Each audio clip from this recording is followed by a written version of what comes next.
Netcasts you love. From people you trust. This is Twit.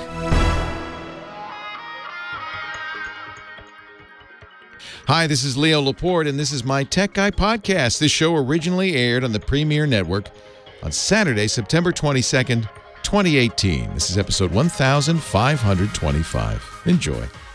The Tech Guy podcast is brought to you by JW Player, the most powerful and flexible video platform, letting businesses, including us, customize the video experience on their website. To learn more and get 50% off your business subscription, visit jwplayer.com/twit and use the code TWIT at checkout. Hello there, and welcome to The Tech Guy. This is the show where we talk about technology and answer your calls live. My name is Rich DeMuro. I'm filling in for Leo Laporte today. Thanks, Leo, for letting me do this. And I'm happy to be with you on the show to talk about one of my favorite topics. It's been one of my favorite topics for a very long time in my life. Technology, of course. Thanks to you for joining me today. And just so you know who I am, I'm the tech reporter for KTLA News Channel 5 in Los Angeles. I do a tech segment for KTLA and various other TV stations around the nation. So sometimes I pop up in other places like Cleveland, New Orleans, Indianapolis, and a whole bunch of others. So hi to you guys if you're listening out there. I also have a blog at richontech.tv. So if you want to learn more about me, you can go there.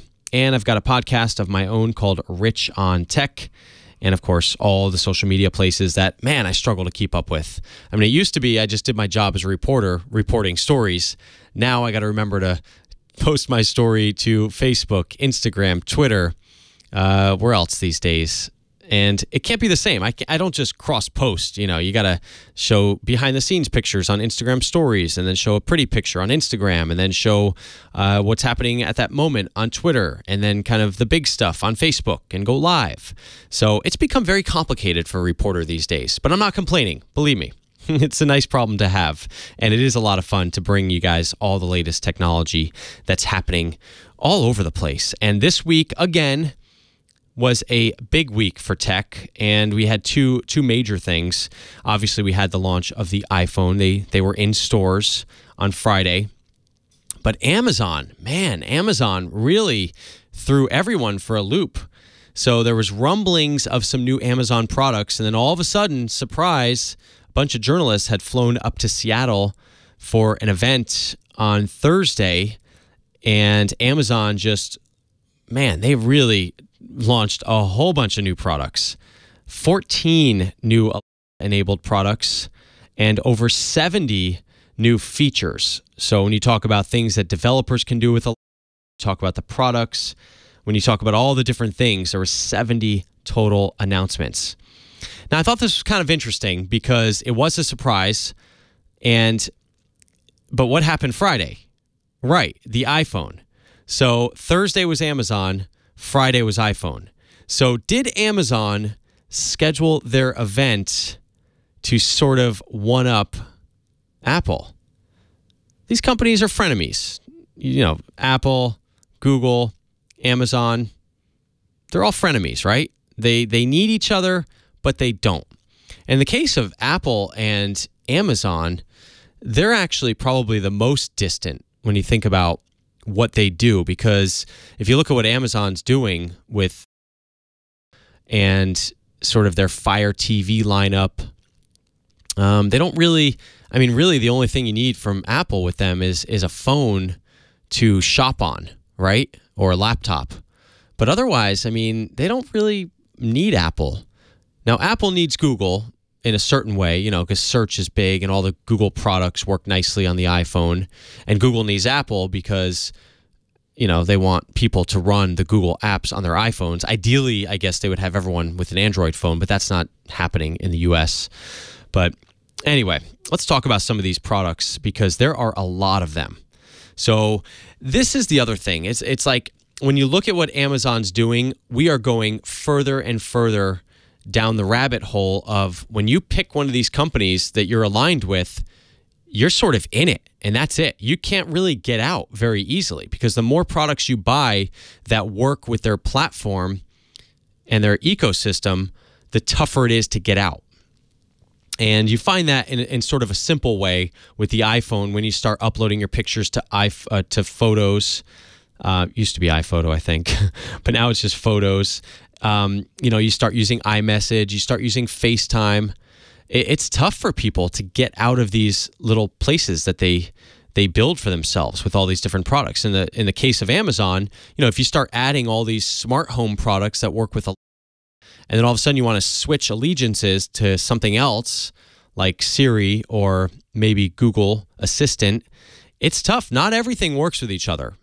I think in the terms of Google Assistant and there's a lot more crossover than when you look at what Apple's doing with HomeKit. Some of those things work with the other two, but not always. And of course, if you're the company making these things like a Philips Hue or a Lifix or any other number of products, you kind of want to work with as many as possible. But on the flip side, these companies want you to be a little bit more exclusive because for various reasons, obviously money being one of them, but also things work a little bit better when you sort of work closely with that company to make them work better. So what did we get new from Amazon? I'm not going to go over all 14 new products, but I'll go over the highlights here. So new Echoes.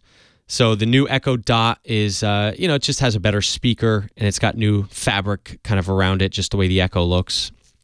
Echo Plus is their top-of-the-line speaker. That has a built-in hub so you can control your smart home stuff, has a better speaker as well. Then you've got the new Echo Show. So Echo Show is one of those interesting products that I don't think you see the need for it immediately, but once you have one, you kind of like, okay, this is cool for various reasons. For me personally, I have an iPad on my counter that serves as sort of like a place to, watch recipes when I'm cooking or view my cameras that I have around the house and also control Sonos. So this is sort of in that position. So it's got a nice new 10-inch HD display.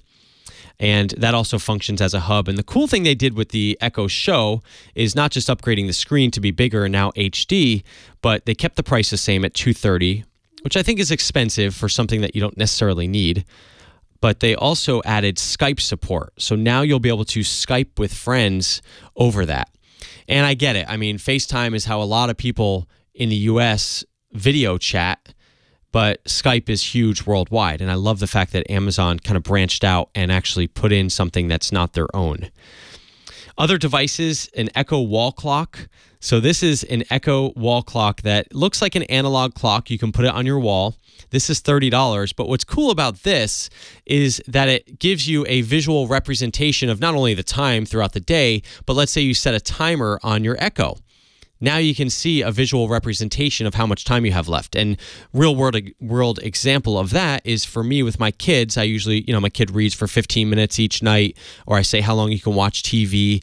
And it was really interesting. My kid one of them is 7, the other one is turning 4.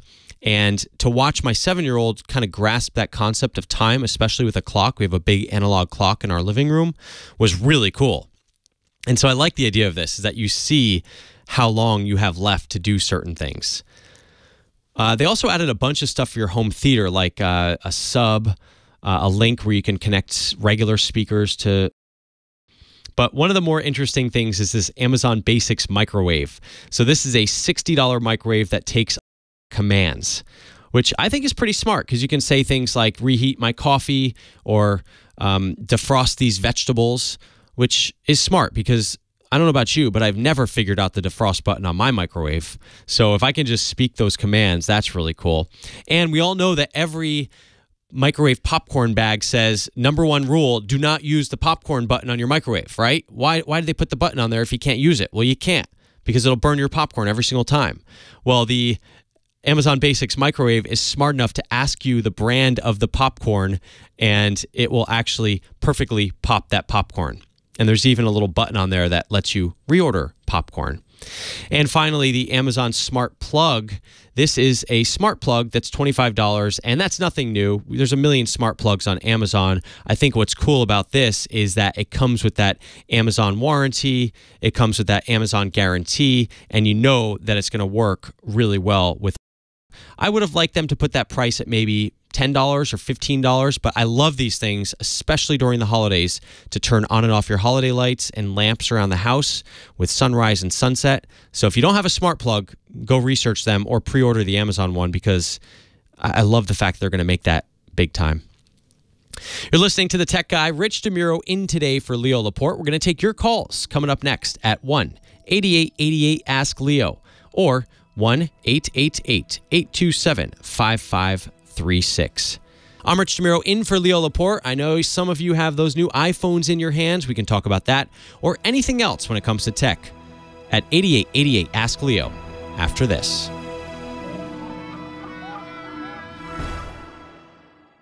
Welcome back to The Tech Guy. This is the show where we talk about technology and answer your pressing questions about the tech world, whether it's a new phone, whether it's something that's bugging you about your device, if you need help with something, maybe help deciding something. You're thinking about two different products and maybe you want a little guidance on which one you should get. I will help. My name is Rich DeMuro. I'm in for Leo Laporte today, and we're taking your calls at 8888-ASK-LEO. 8888-ASK-LEO. This is the time of the show when I bring on Kim Schaffer. She is the person that you will talk to if you decide to call in. Kim, welcome to the show. Good morning. How are you doing today? I'm great. Did you get your new iPhone? I did. I have the iPhone XS Max, which I think personally they should have just called the XS Plus. Why does it have to be the Max? Like, why does it have to be so confusing? Yeah, I don't know. Did you get yours? No, I'm still on the 6S Plus. I love how we say this in America today. It's just like, did you get the new iPhone? Like it just came out 2 days ago. I knew you'd get it, but I like I said, I'm still here on my handy 6S Plus that's going to last me until it doesn't. See, and I think you bring up a good point, because a lot of people are at that place in their lives where these devices are lasting long enough where they don't just have to run out and upgrade them. But I will tell you, Kim, even before I was on TV and all this stuff and the radio doing tech, I was one of those, I call them nerds, that used to, enthusiasts, let's put it that way, that used to wait outside in line to get phones. And my wife used to think I was crazy. I used to do that for Black Friday, for various cell phones that launched. And my wife, like, it's just fun to be out in those lines, you know? Yeah, no, not my thing. Not your thing. Not okay. my thing. So we've got the phone lines open at 8888-ASK-LEO. Folks are calling in. We've got Elise in Los Ojos, who I think she's frustrated with her device. She would like an alternative to the standard Apple Mail program on her phone. Okay, You might be able to help her with that. Let's go to Elise in Los Ojos. Elise, you are on with Rich. How are you? It's Los. Good. Can you hear me okay? I can hear you. What'd I say? Los. How do you say it? Well, it's Los Osos. It means the Bears. And it's in San Luis Obispo County. Okay, awesome. And it means the Bears? It means, yeah, the Bears. There used to be grizzly bears roaming here in the day a long time ago. Oh. They're all gone. Okay, be careful. Yeah, it's funny because you don't have to be careful now. Okay, you don't have to be careful anymore? Okay. No, not for bears. Nope. So what's going on? Well, I have kind of a two-part question, but I have been very frustrated with on my MacBook Air for quite some time with the resident Apple Mail app or program. It seems like it's become less intuitive. I'm not a computer geek by any means, but it doesn't seem to be a real intuitive program. But the most frustrating thing to me is, and I've spent countless hours on the phone with Apple Tech and gotten nowhere. And they've apparently referred it to their engineering team, but they don't get back to me. And this is, we all begin composing an email that we can't finish at the same time we start it. So you just click the red button, and you want to save it. Yes, it goes into draft folder. Correct. Well, that's mine pretty go standard. into the draft folder, and they stay there for about 5 minutes, and then they're gone forever. Where are they going? And who knows? But they haven't been able to find them. They're not in my trash. and they're just gone. What? And I first noticed it maybe 7 or 8 months ago. I was composing a very important email with information on it that wasn't anyplace else on my computer. So, of course, when it went away, that was very distressing. And so what email program are you using? I mean, like, who's your provider? Gmail. Okay, and you don't like using the web interface on Gmail? Well, the reason, I haven't gone that route. I have 3 different Gmail accounts, and I use them all pretty much equally. One is more of the basic, general, default, I guess you would say, email account. But I have emails, and I'm not a social media person, so I do a lot of email. So okay. I don't want to have to. The nice part about the Apple Mail program is that it receives emails simultaneously on all 3 of right. those So accounts. you like having all 3. Well, a couple things. I mean, I think the problem is mainly something is corrupt on your email program. I don't think that everyone that's using Apple Mail is having a problem with drafts disappearing after 5 minutes. So I think that that's the main thing, is there is some sort of corruption somewhere. So my recommendation would be to basically start over. So all your email is not actually being saved in the program. Usually it's saved on the Gmail servers, and the program is just reading those mails. So back in the day, we used to actually download email. It was called POP3. Your computer used to call the server up, fetch that mail, bring it onto your local device, and delete it off the server all at the same time. And that wasn't a very pretty solution. It worked for a while, and it still may work for certain people. But most of the world and most of the providers have gone to this method where it actually just looks at what the mail on the server says, and then it just mirrors that on your device. So I think what you need to do is kind of reset the Mail app, which may be a database thing on the Mail program. So if you look at Apple Mail and database, maybe just look for a way to kind of rebuild that entire thing. So maybe delete out your current accounts and re-add them, and just make sure that you are accessing things through IMAP, which you should be, which is the protocol that doesn't download things. It just mirrors the server. I think that's the way your email accounts are there. So I would kind of start fresh. If you don't like that, I mean, there's a million other email programs. I know Airmail 3 is a popular one. Personally, I just use Gmail, the web interface. I really like that. I know you have different email accounts. You can set those up to all go through Gmail. I know I do that with my work mail and my other email accounts to make life a little bit easier, so I have everything in one place. But Airmail, I think they're on their 3rd version now. I'm looking at their website, Airmail 3. I know that one gets a lot of attention. People seem to like that one. So if you want to try an alternative first, maybe do that, or maybe restart the program, then try an alternative like Airmail. Good question, and glad you don't have to watch out for bears anymore. Rich DeMuro in for Leo Laporte today. We'll take more of your calls at 8888 Ask Leo. 8888 Ask Leo. We're talking tech next. Welcome back to The Tech Guy. Rich DeMuro here, sitting in for Leo Laporte, who's on vacation. He will be back soon. Thanks for joining me today, talking about technology, taking your phone calls at 8888 Ask Leo. And right now, I want to bring on a friend of the show, Scott Wilkinson. He is our resident home theater geek. Welcome to the show, Scott.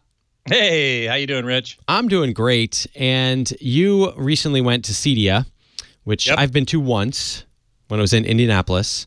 And this is a big home theater show. And more than that, it's everything in the custom home business. There's a lot of IoT, Internet of Things, smart alarms and doorbells and central heating and air and central vacuuming and stuff, and a lot of home theater stuff as well. It's interesting because, as all trade shows go through their ups and downs, there was probably a point where, the custom business was down. But now with Internet of Things and all these smart devices we're adding to our homes, I bet this is hotter than ever now. Hotter than ever. Madam A was everywhere. Madam A. Yeah, we can't say 3 words on this show, as I found out in my first segment. So there's Madam A, hey, Shlomo, and OKG. Oh, yeah, right. So You don't want to activate all those devices out there for people who are listening. It's really interesting because these devices, I've got so many in my home, and they do activate all the time. And it's interesting that we've seen some of the commercials on TV sort of play with them, and activate them. I feel like there's going to be a point when we actually embrace this, and you say it'll be like, unmute your TV now and order the latest book from whatever, and it'll just interface directly with your Google Home and order whatever you need. So anyway, right. Let's talk about Cydia. You want to talk about LED walls? Oh yeah, man. This is super cool. This is the first really new, well, it's not even new, but it's the first new video display technology, certainly for the home and for commercial cinemas, that we've had in many, many, many years. Now, LED video walls we've seen for a long time in Vegas. When you go to CES, you see them all over the Strip, all over, the Fremont Street experience is a bunch of LEDs in an array forming an image. Now, outdoors, from very far away, those LEDs can be fairly large and they can be fairly far apart, relatively. But when you bring that technology into the home or even into a commercial cinema, those LEDs have to be really, really tiny and really close together, or you're going to see, the pixel array. You're going to see individual pixels, and you don't want to see that when you're looking at a high-quality video image. So a number of companies have been working on making those LEDs smaller. And by LEDs, we're talking about red, green, and blue LEDs in a tight little triangle surrounded by a black substrate. And then there's the next one and the next one. And how far apart they are is called the pixel pitch. And so we need to get the pixel pitch down to below a certain value in order to be able to see appear to see a continuous image, not individual pixels. And this is often called micro LED these days because they're tiny little LEDs. But in fact, there are several distinctions, all based on pixel pitch. So there's micro LED, there's what's called fine pitch, which is still a little bit larger, a little bit more distance, and mini LED, which is more distance still. Typically, the definitions vary. You ask one person, they'll say, micro LED has to be below this amount of pixel pitch. Somebody else will say something different. Generally speaking, I think micro LED is under 1 millimeter pixel pitch. So the distance between the center of one LED cluster and the next one is 1 millimeter or less. The other really cool thing about LED walls is that they can be much brighter than any current display technology. I'm talking about a wall-sized LED screen, a wall-sized screen that's putting out 500 nits or 1,000 nits. What's a typical TV? TV is like 100 these days, up to 1,000. So what does this mean? That's in a much smaller space, and that's only for a tiny little part of the screen. So you take a normal TV, like an LCD TV or an OLED TV, and you put up a tiny little white window.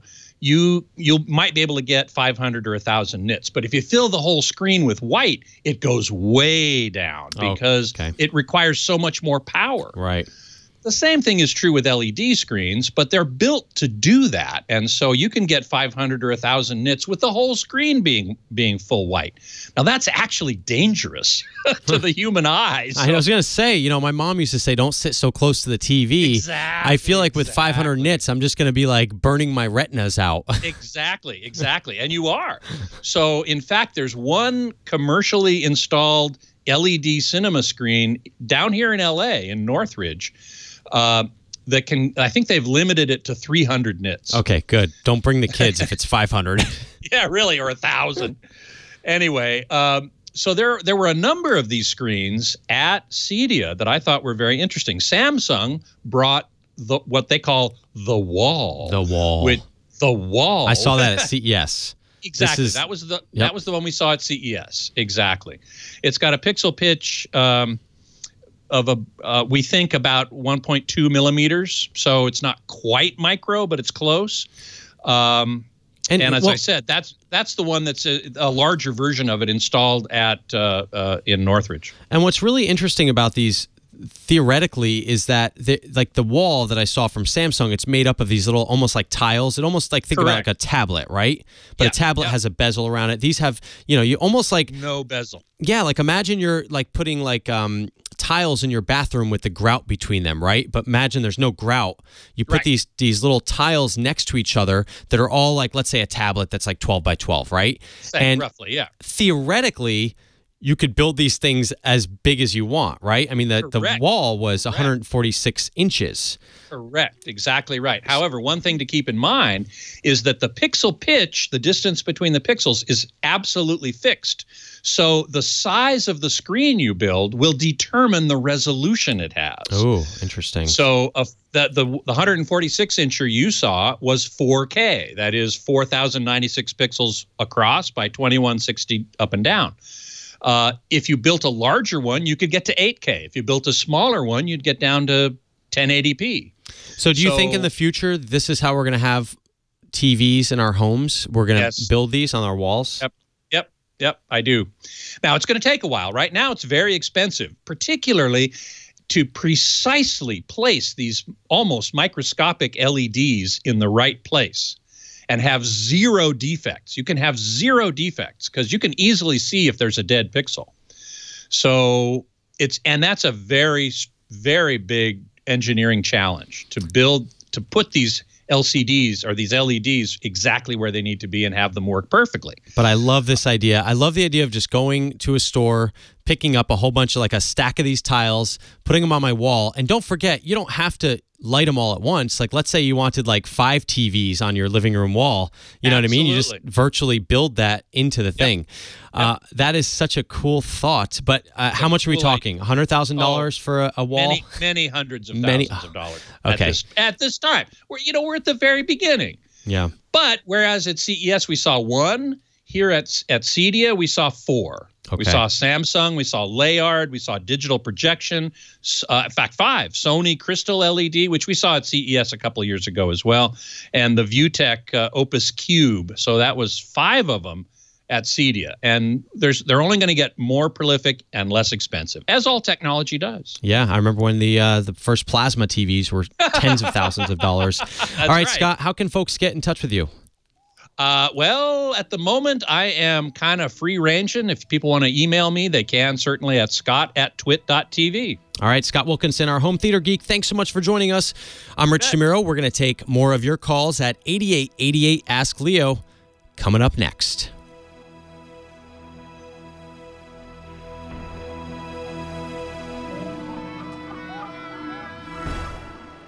Yeah, that stuff is seriously cool.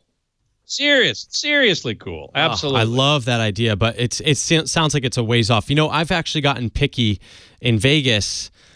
I'm actually partial to the big LCD or LED screens, whatever you call LED screens, that are like the new ones with the ads versus the old, because I can tell the resolution difference. Like, right. I'm like, that one's new. Yeah. I can't see the pixels. It's like in the old ones, you can say, "Oh yeah, I see the pixels. There they are." It's so easy. Like in Times Square, the same thing. I'm like, I'm such a brat. I'm like, that I could tell was an old ad. I want. If I was an ad buyer, I'd only want my ads shown on like the nice new screens. Right. Because they're so nice. Beatmaster asks, replacing a projector is easier than an entire LED wall when some pixels fail. Actually, Rich, you made the point. These LED walls consist of tiles, and if a pixel fails, all you have to do is replace that one tile. You don't have to replace the entire wall, and that's one of the advantages of it. And it will get easier, like if you think about it. Absolutely. At the moment, when you said, "Oh, I like the idea of being able to buy a bunch of tiles," I know that's what I was going to ask. I know John came running in here. I kind of thinking the same thing I was thinking is, the tiles have to butt up against, like have to be perfectly aligned. But there'll be a special tool that you. Yeah, there'll be a special tool that you use, like a little suction cup. You like. Pop it off. Pop the new one off. Eventually. What you're talking about will eventually be true. Right. It's not true now. No way. Yeah. You have to have an installer come in and do it, and it's very tricky.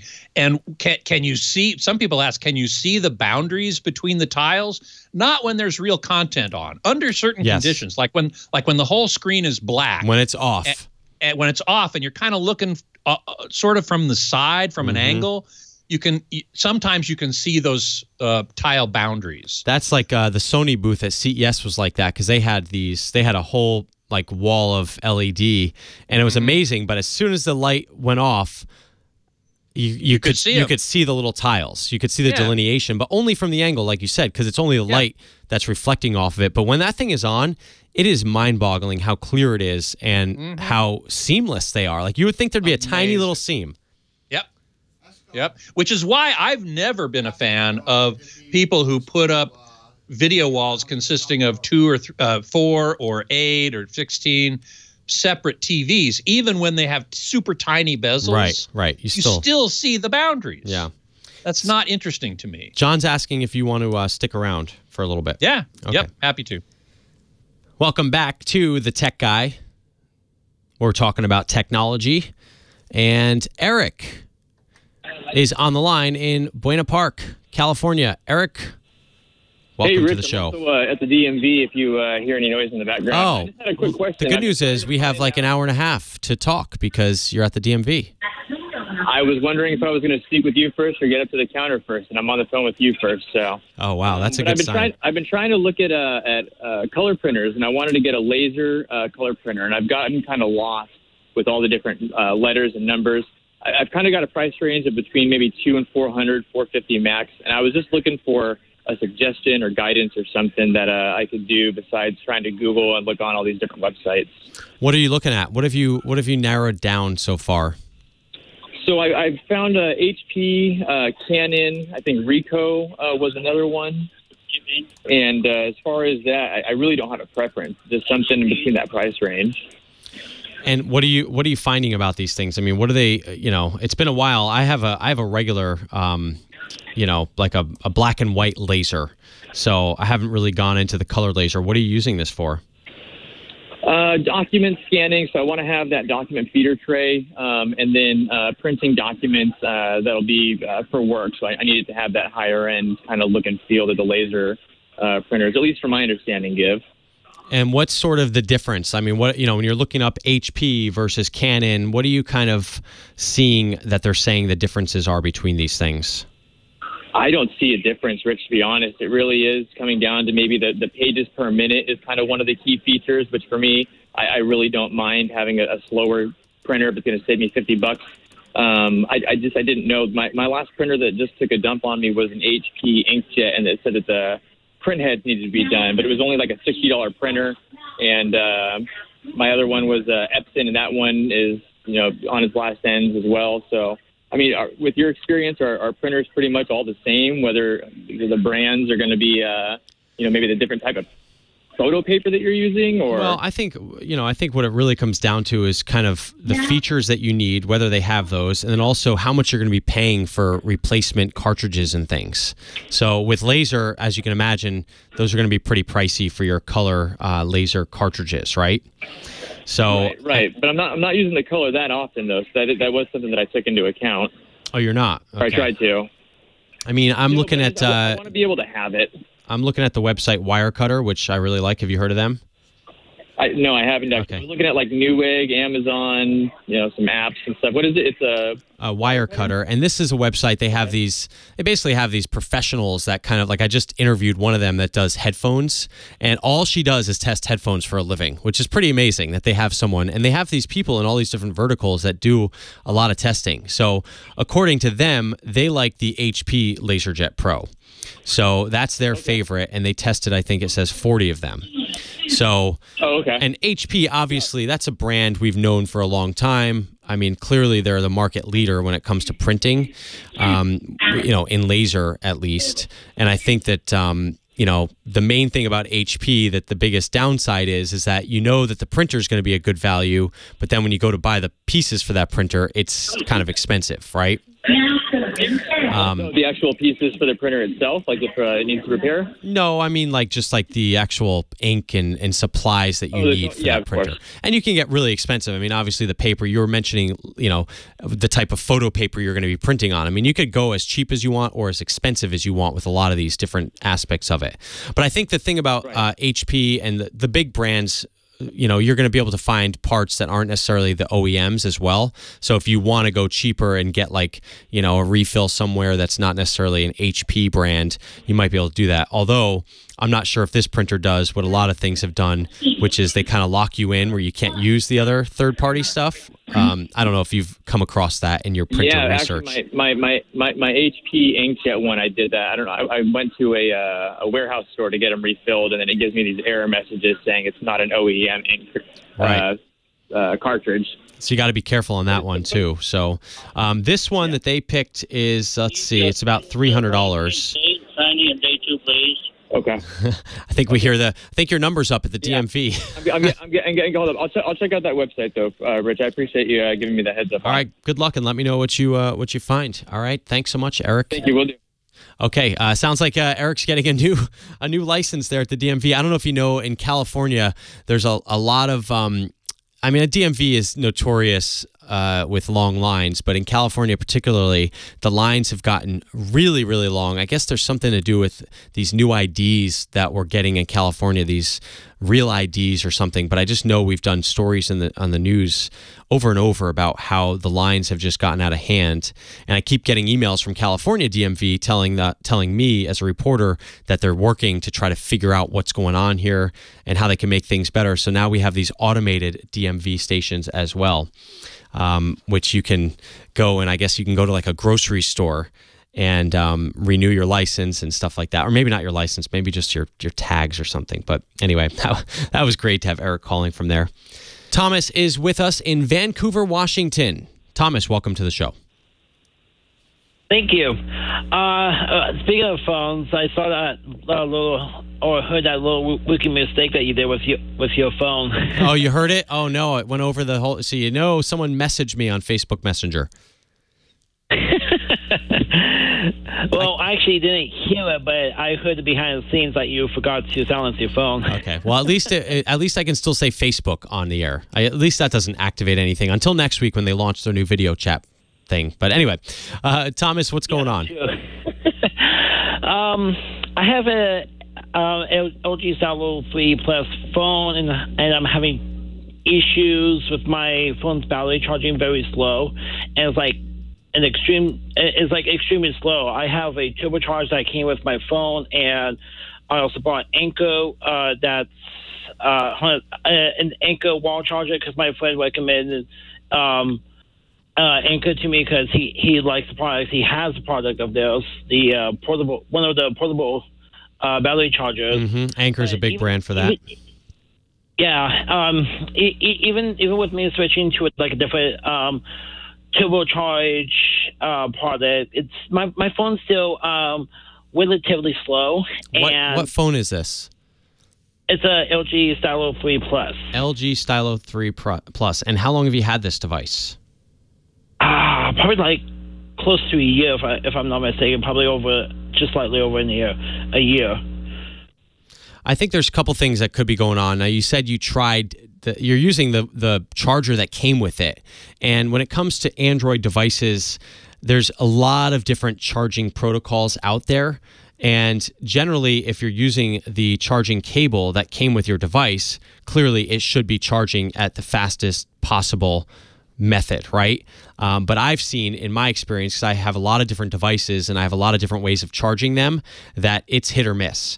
I think in this case, it sounds like you either have something software related that is keeping this thing from charging at optimum speed, or perhaps your battery got damaged in the last year, and that's why it's protecting the phone from itself, basically, and maybe some sort of safety there's maybe some sort of safety protocol at work here where the battery or the device software knows that the battery can't handle the fastest possible charge. So I think I'd have someone look at that battery or maybe get a new one if you can. That might be your best bet, Thomas, because you are using the cable that came with it. See if a friend has a cable for an LG phone and try that as well. But it should be charging at full speed because, like me, I like to have my stuff charged because I am using my stuff a lot. You're listening to Rich DeMuro on The Tech Guy, in for Leo Laporte today. We're going to take more of your calls after the break at 8888 Ask Leo. Give me a call. Let's talk tech at 888-827-5536.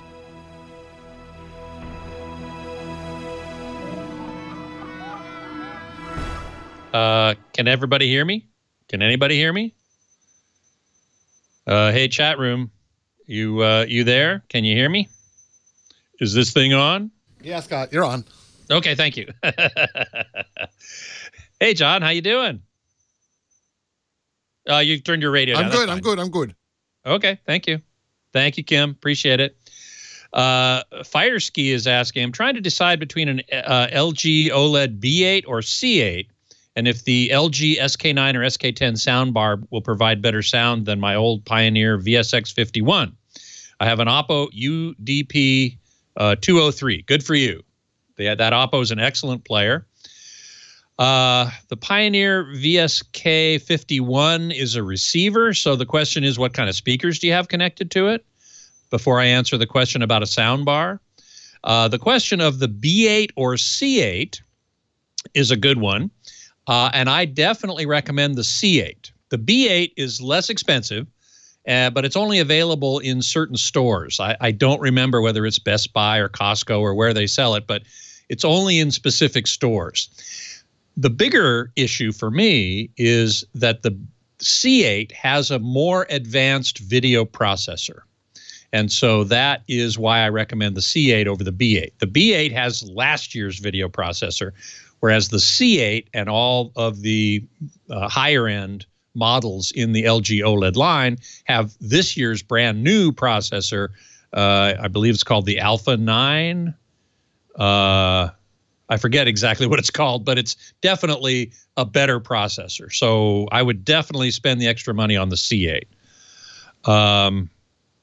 5x5 on audio. Thank you, Robert Bigelow. Fireski is hoping to take advantage of Atmos as it develops. Well, the VSX51 won't do that.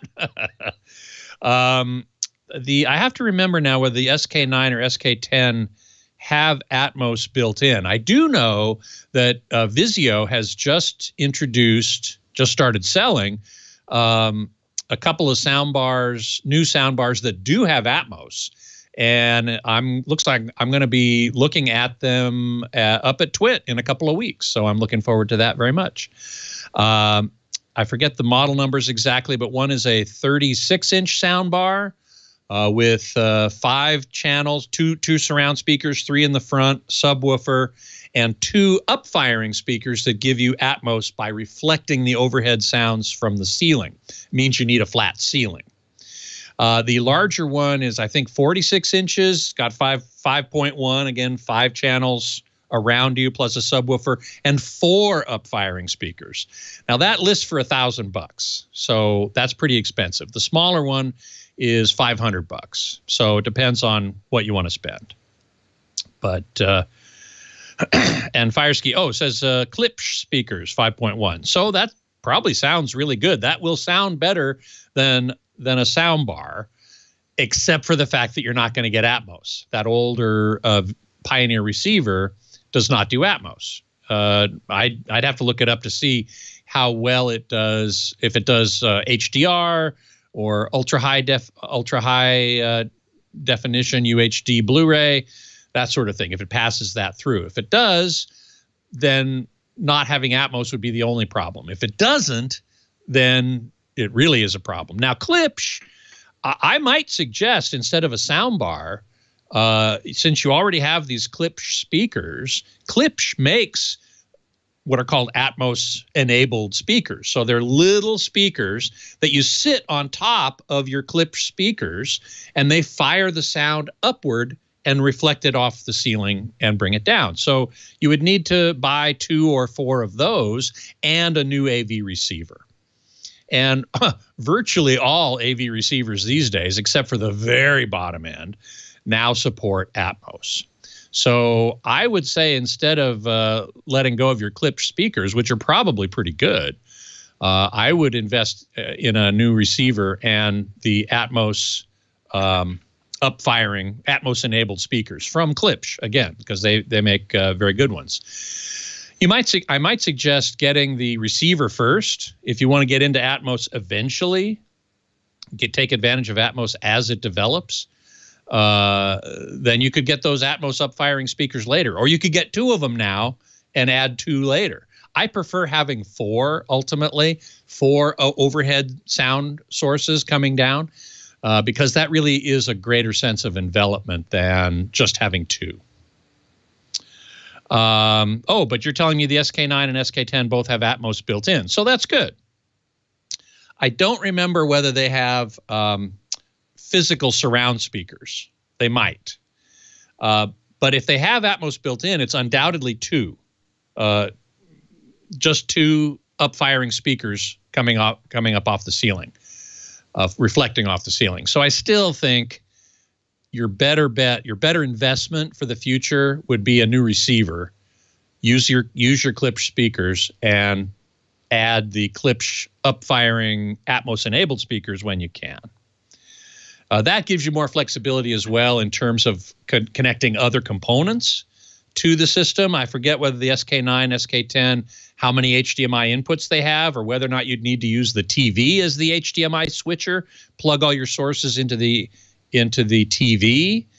That is fraught with a number of problems. One of which is the TV might or might not, and I don't remember how it is with the LG OLEDs, send the entire Atmos soundtrack that's passing through the TV onto the soundbar. Now, maybe the soundbar has a number of HDMI inputs and you could plug straight into there, and that would be better. That would certainly be better than using the TV as an HDMI switcher. But still, a receiver is better still, is way better than that. So since you already have good speakers, that's my recommendation. Let's see here. Somebody, oh yeah, the B8, C8, I got that one already. Let's see, Fopo was asking about 2,000 nit TVs, and there are a few out there. When I was on with Rich, I was talking about TVs. Just about a minute here. Okay, thank you. Normally, I have the timer in the let's see. window. This is number 1, but and this is remote PC. That's okay. Anyway, there are a couple of TVs that do up to 2,000 nits. The Sony Z9F can do it, presumably.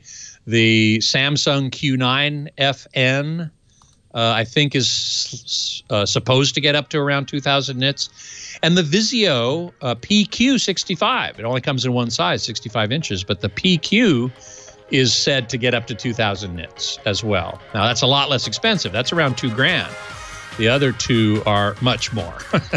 So generally speaking, it's a pretty expensive thing to get up to 2,000 nits. And again, don't forget that 2,000 nits is with a small window. That's it. Welcome back to The Tech Guy. Rich DeMuro filling in for a vacationing Leo Laporte. Thanks so much for joining me to talk technology. Phone lines are open. 8888 Ask Leo. 8888 Ask Leo. And this was Saturday. Let's see. So we've got a lot of folks playing with their new iPhones, right? We had the iPhone XS and XS Max in stores on Friday. So a lot of people went out and got them. Now, if you looked at the news, you saw the lines. Lines were not as long. You know, it used to be you'd go out to these stories, and I've done plenty of them, where you stand outside the Apple store on launch day and you'd see lines around the block.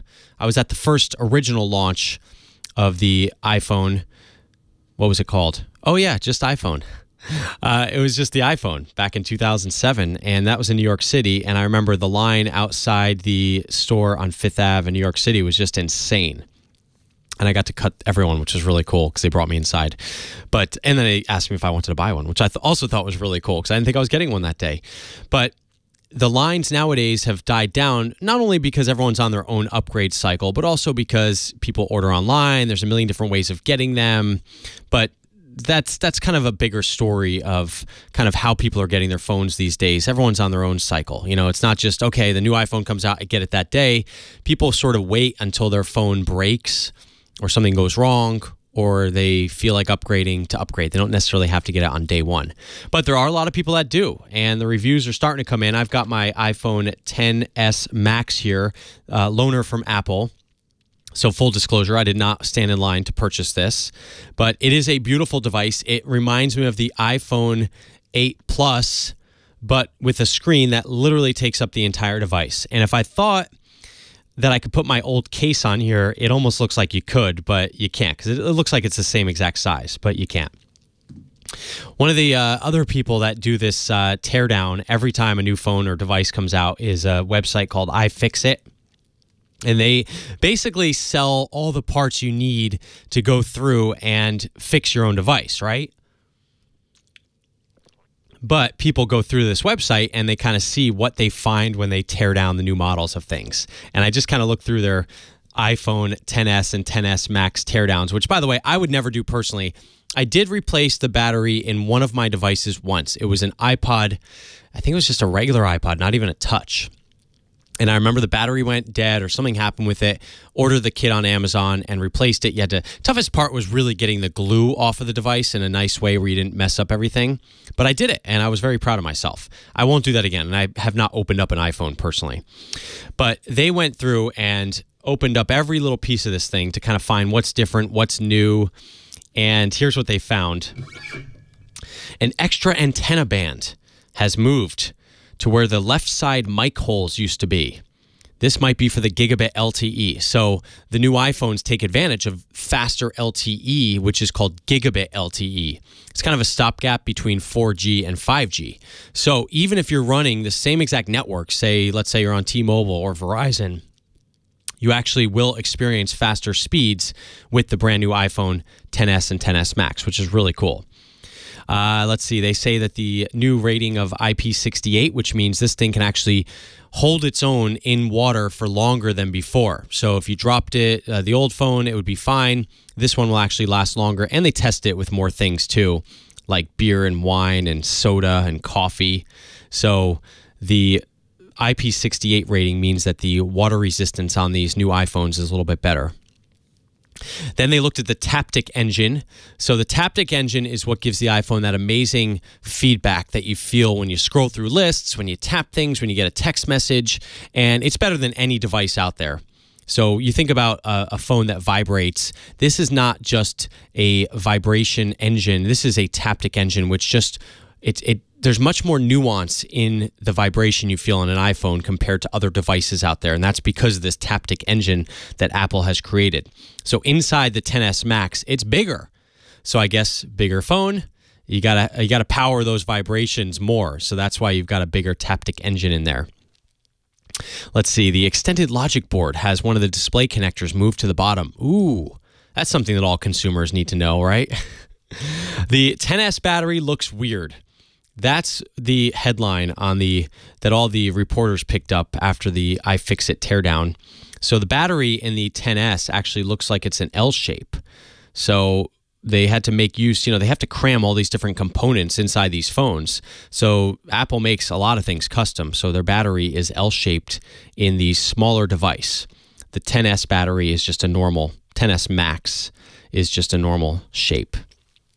The SIM card, I noticed this when I popped my SIM into this phone. Looks a little different, but the other thing is that we've heard about this dual SIM functionality. So you've heard that you can have two phone lines on one device. Number one, that's not available today. It's coming soon in a software update. But number two, you don't actually put two SIM cards in your device. One of them is called an eSIM. So it's actually all activated electronically. So you don't actually put two SIM cards in there. But the one that you do put in, the case that you put it in, the little holder is a little bit different. Now, here's something that's interesting. One thing that Apple did not mention about the new camera, so it's the pixels are 32% bigger, whatever, the sensor is 32% bigger. So it turns out that the camera bump is actually a little bit bigger on the iPhone XS. So if you have an iPhone X case, it might not fit on your XS. And if you looked at some of the people on Twitter tweeting about, they got their new phones and let me try my old case. This is what people do when they get these new things. They just try a whole bunch of stuff. So they said you got to be careful because you don't want to ruin your phone by trying to put a case that's too small on your new device. So proceed with caution because the camera bump is a little bigger. And I always joke whenever I'm at these Apple events, you never knew how terrible your phone was until you go to an Apple event, because you never knew all the things that it wasn't capable of. And one of the things that surprised me was when they mentioned, oh, by the way, you can now record in stereo sound with your videos. And I was like, wait, what? My iPhone had not been recording in stereo this whole time? No, turned out it wasn't. So now there's 4 microphones that are recording in stereo. And so I always joke at these events that they point out all the flaws of the previous devices in order to sell you the new device. And again, it never ceases to amaze me, all the things that I thought were really cool. And then they're like, oh, by the way, that was not very good. Now we've got smart HDR, and it's way better than our old HDR, which I thought HDR was pretty cool. The new iPhone XS, this is always the big question. How big are the batteries inside these iPhones? Because Apple is pretty much the only manufacturer that does not tell you on their spec sheet how big their batteries are. So you got to crack them open to find out. So the iPhone XS has a 2659 milliamp hour battery weighing 39.5 grams, which is slightly downgraded from last year's 10. Wow. And then the XS Max battery is 3,179 milliamp hours, and that is on par with the Samsung S9 and S9 Plus, but smaller than the Note 9, which is packing a much larger battery. The battery on the Samsung Galaxy Note 9 is, it's almost like 4,000. I think it's 4,000 milliamp hours, which is a ton. And I've been carrying around the Note 9 as well, and that battery is a champ.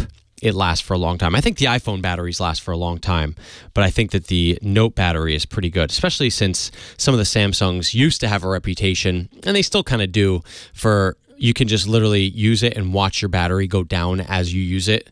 Even if you're not using it, your battery used to go down. I think Android's gotten a lot better, but yeah. Despite the many improvements, Ifixit says it has the same iPhone 8, iPhone 10 back glass, which means one tiny crack means you got to replace the whole chassis. Not good for there. Apple said the glass on the phone is more durable, but it's the same design. So even though it's more durable, it could still be broken. Do you need to access your PC or Mac while you're away from your home or office? Well, I've got the right product for you. It's called Remote PC. With Remote PC, you can easily and securely access your PC or Mac at home or from anywhere, even with your mobile devices. It's as if you're sitting right in front of your computer, and it's kind of the closest thing to teleporting. Remote PC works great for individuals with home offices or even small to medium-sized businesses. Plans start at less than $6 a month to connect up to 10 computers. And if you use promo code LEO at checkout for the Leo Tech Weekend Special, you're going to get 90% off your first year. This is the best, most affordable remote access service, but don't take my word for it. PC Magazine recently gave Remote PC 4 stars. Along with an excellent rating, PC Mag noted Remote PC is effortless, with a simple interface and learning curve, fast performance, and users can easily transfer files between local and remote desktops. So go to remotepc.com, sign up today with code LEO, and get 90% off. That's 90% off for the Leo Tech Weekend Special. Did you get one of these new fancy iPhone XS's or XS Maxes? Let's talk about it. Tell me how your pictures are looking. Rich DeMuro in for Leo Laporte. You're listening to The Tech Guy. Your calls at 8888 Ask Leo coming up next. Thanks so much for listening to The Tech Guy. Rich DeMuro here filling in for Leo Laporte. And now a message from Leo himself. Hey, Leo. If you're watching The Tech Guy on the website, twit.tv, not the live stream, but if you're watching the podcast, you're using JW Player. Right now, JW Player. We use JW Player because it's awesome. It replaced Flash for us. It's an HTML5 video platform. It's flexible. We can put out the features we want. Features we don't need, we leave out. It can be branded. It looks just like we want it.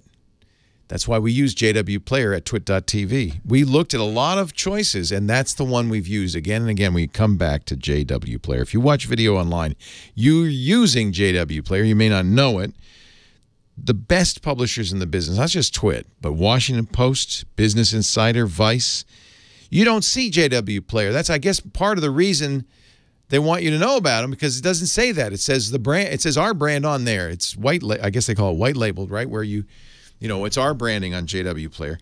There's actually 500,000 websites that use JW Player to deliver videos to their audiences. You should too. If you're thinking about playing back video, why give YouTube a big bug on your on your website?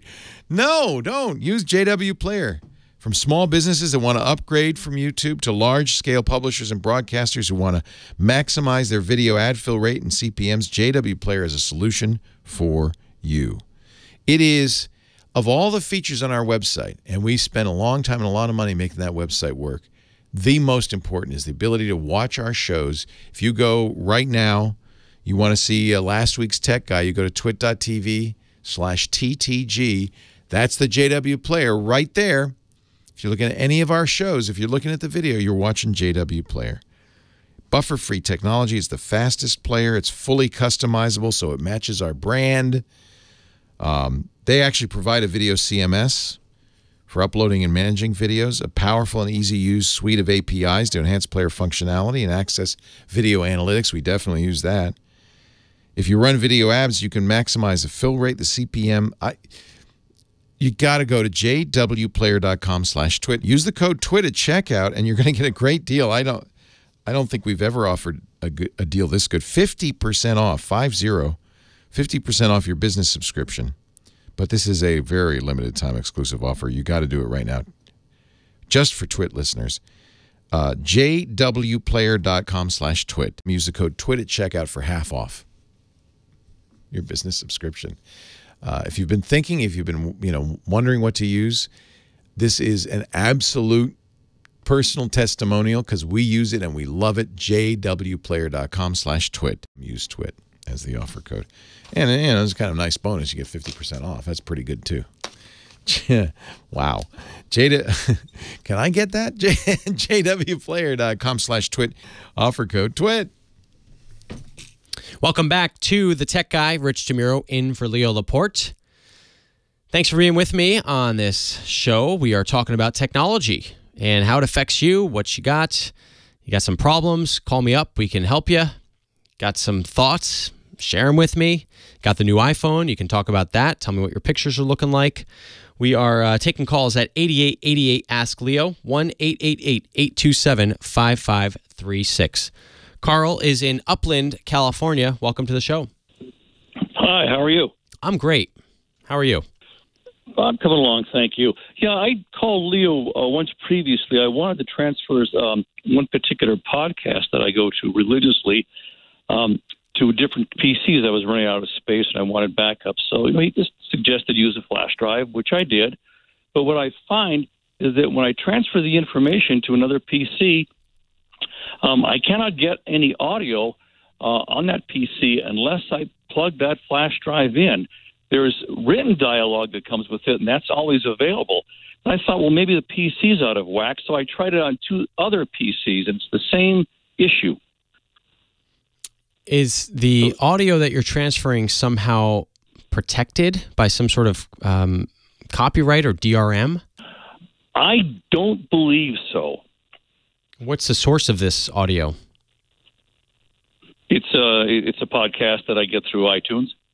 So it's a podcast that you get through iTunes. So when you download it in iTunes, you reveal the file in the Finder or in Windows Explorer, and then you take that and you drag it onto this flash drive, and then you bring it to a computer?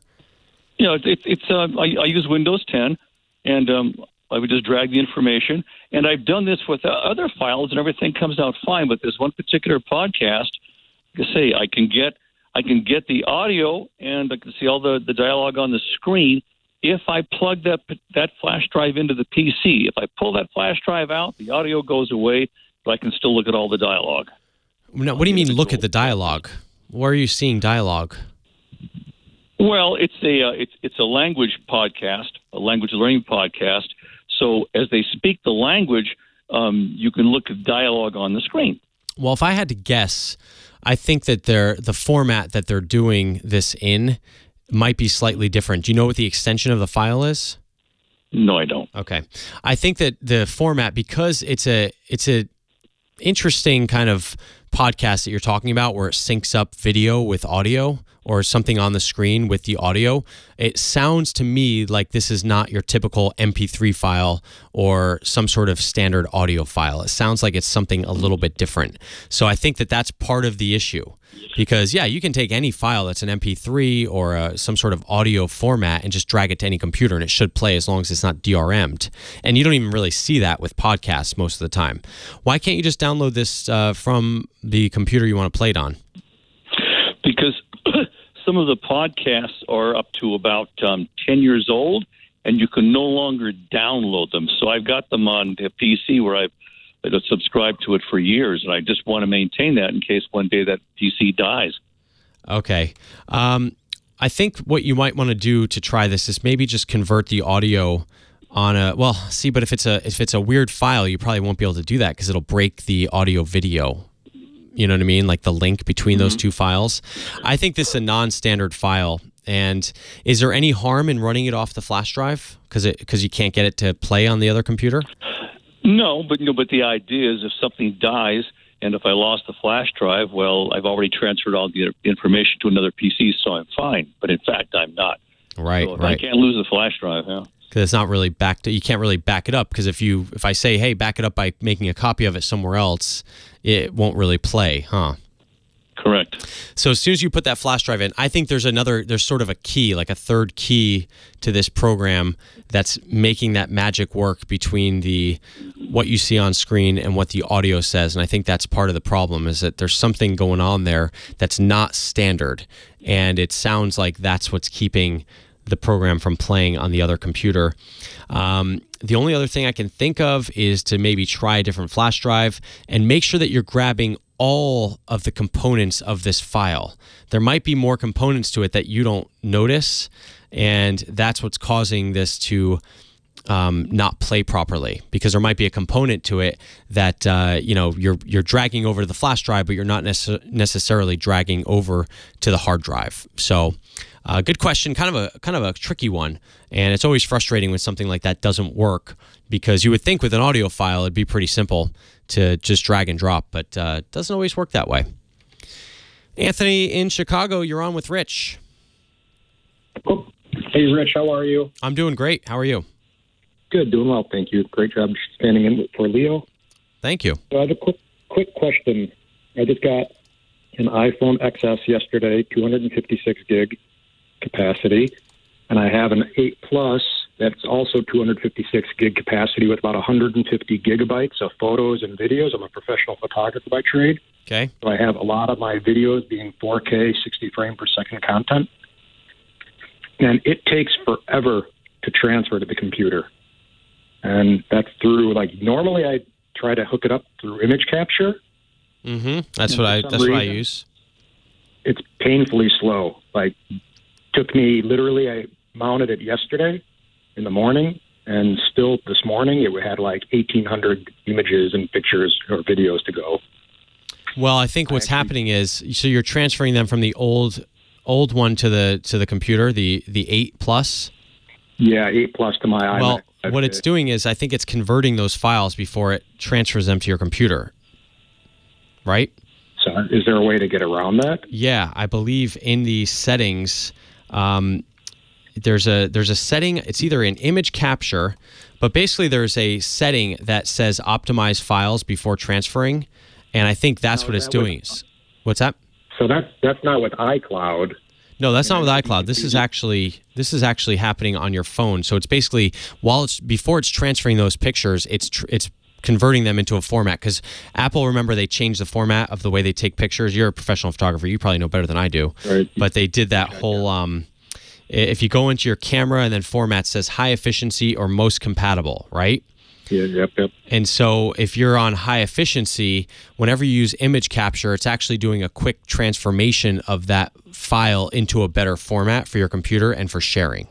So your trick is to actually turn that off and to make it so that it just transfers it as the regular file. Now, the problem with that is that you may not be able to use these files in as many places because they're going to be those weird formats that aren't as compatible. Does that make I sense? think what I'm having more trouble with, though, is the video. The video seemed to take forever. That's what I'm saying. Those are the ones that are the problem because they're in that high efficiency format. And if it's a 40 or 50 or 2-minute video, it's got to convert that entire video to a new format. So that's most compatible. Yeah, that's what I would do is choose most compatible, but you have to make sure, do a little searching on Google, but just figure out the way that you transfer these photos from image capture. Make it so that it's not transcoding these into a new format, and that will definitely speed things up because that's really where it's lying, is in that transformation of that file. Good question, and one that a lot of people probably may not have because not everyone has 150 gigs to transfer over. Rich DeMuro in for Leo Laporte. Your calls coming up at 8888 Ask Leo. More tech questions after this.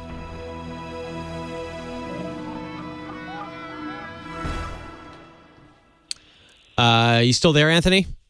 Yeah, I am. Okay. Hey, so sorry I had to go for the break, but does that make sense? You know what I would do? There's a couple other sorry. You still there? Yeah, I was going to say, is it too late though now? I mean, if I change that setting, is it essentially for one? That's for going forward. But I remember there being, and I don't have my plug for my phone, but I feel like even in image capture, there was an option to here, let me see. Image capture, Well, I talked to a senior advisor from Apple, and he suggested essentially to turn on the iCloud photo storage and just have on my Photos app download. Of course, that's his solution because that costs money. No, here you go. There you go. Keep originals option. So there is a iPhone settings. Here we go. I got it right here. iPhone settings, photos, transfer to Mac or PC, switch from automatic to keep originals. That's what you want to do. And once you switch to keep originals, it will no longer transcode those, and it's going to come over in 2 seconds versus 5 minutes. So can you tell me where that is again? So Yep. Where are you? Go to iPhone settings. Okay. Yep. Okay. Photos. Yep. So hold on, I'm following it on my phone too. So let me get there. Okay, photos, and it says transfer to Mac or PC. It says keep originals. So you want to click that, and then now plug into capture, image capture, and everything will come over super fast. So keep originals. Yep. Not automatic. Yeah, because see what it says underneath there? Automatically transfer photos in a compatible format. So it's doing a conversion process the entire time. Exactly, for every file that you're sending over. So that's a lot of time. So that's it basically. The keep originals. That's should it. Be a lot more efficient. Now plug it in, and watch how fast it goes compared to the old way. All right, I love you. All right, good luck, and let me know. Let me know if that works. Send me an email. richontech.tv is my website. I want to know. Okay? All right, cool. Thank you, Rich. All right, thanks, Anthony. Yeah, aloha, brother. Thank you. All right, look at that. Making dreams. Too bad that wasn't on the air, but it takes a little second to find the exact things to do when you're on time here. But yes, that's what I remember when the iPhone 8 first came out. That was a big problem, was all that transferring, because it was really a problem. Welcome back to The Tech Guy, the show where we talk about technology, answer your calls, talk about the latest gadgets, apps, whatever you need help with, we can talk about that as well. We're taking calls at 8888 Ask Leo. 8888 Ask Leo. Rico is in Cerritos, California. Rico, welcome to the show. Hey, Rich. How you doing? I'm doing great. This is Rico. Hey, thanks a lot for standing in for Leo. Oh, thank you. I'm glad Leo gives me the opportunity. It's always fun to sit at his desk and just feel the power, That's awesome. Hey, I got a question. I'm attempting to replace the screen on my cracked screen on my MacBook Air. It's 11-inch, and the glass, no problem. I've got the glass off, but there's a couple layers of, I call it LCD, underneath the glass. And I need to know, where can I purchase those layers? Because I actually touched one of the layers and my fingerprints on it. So I want to replace the layer. And also Is there a way of doing that? Because I'm not replacing. I don't want to replace the whole assembly. Right. I'm actually trying to replace a layer of the LCD. Right. Well, I was talking about this website before, Ifixit.com, and they are the authority with all these repairs. So what they do is they basically break down everything and tell you exactly how to repair stuff, give you all the tools you need to do it. So if anyone's going to have it, they're going to have it, or at least tell you what you need. So if you look at this, if you look at their website, they'll kind of go through all the different repairs that they have on there. YouTube obviously is a good solution to look for things, but the exact part that you're looking for, man, it may not be replaceable, because a lot of these pieces are sort of fused together.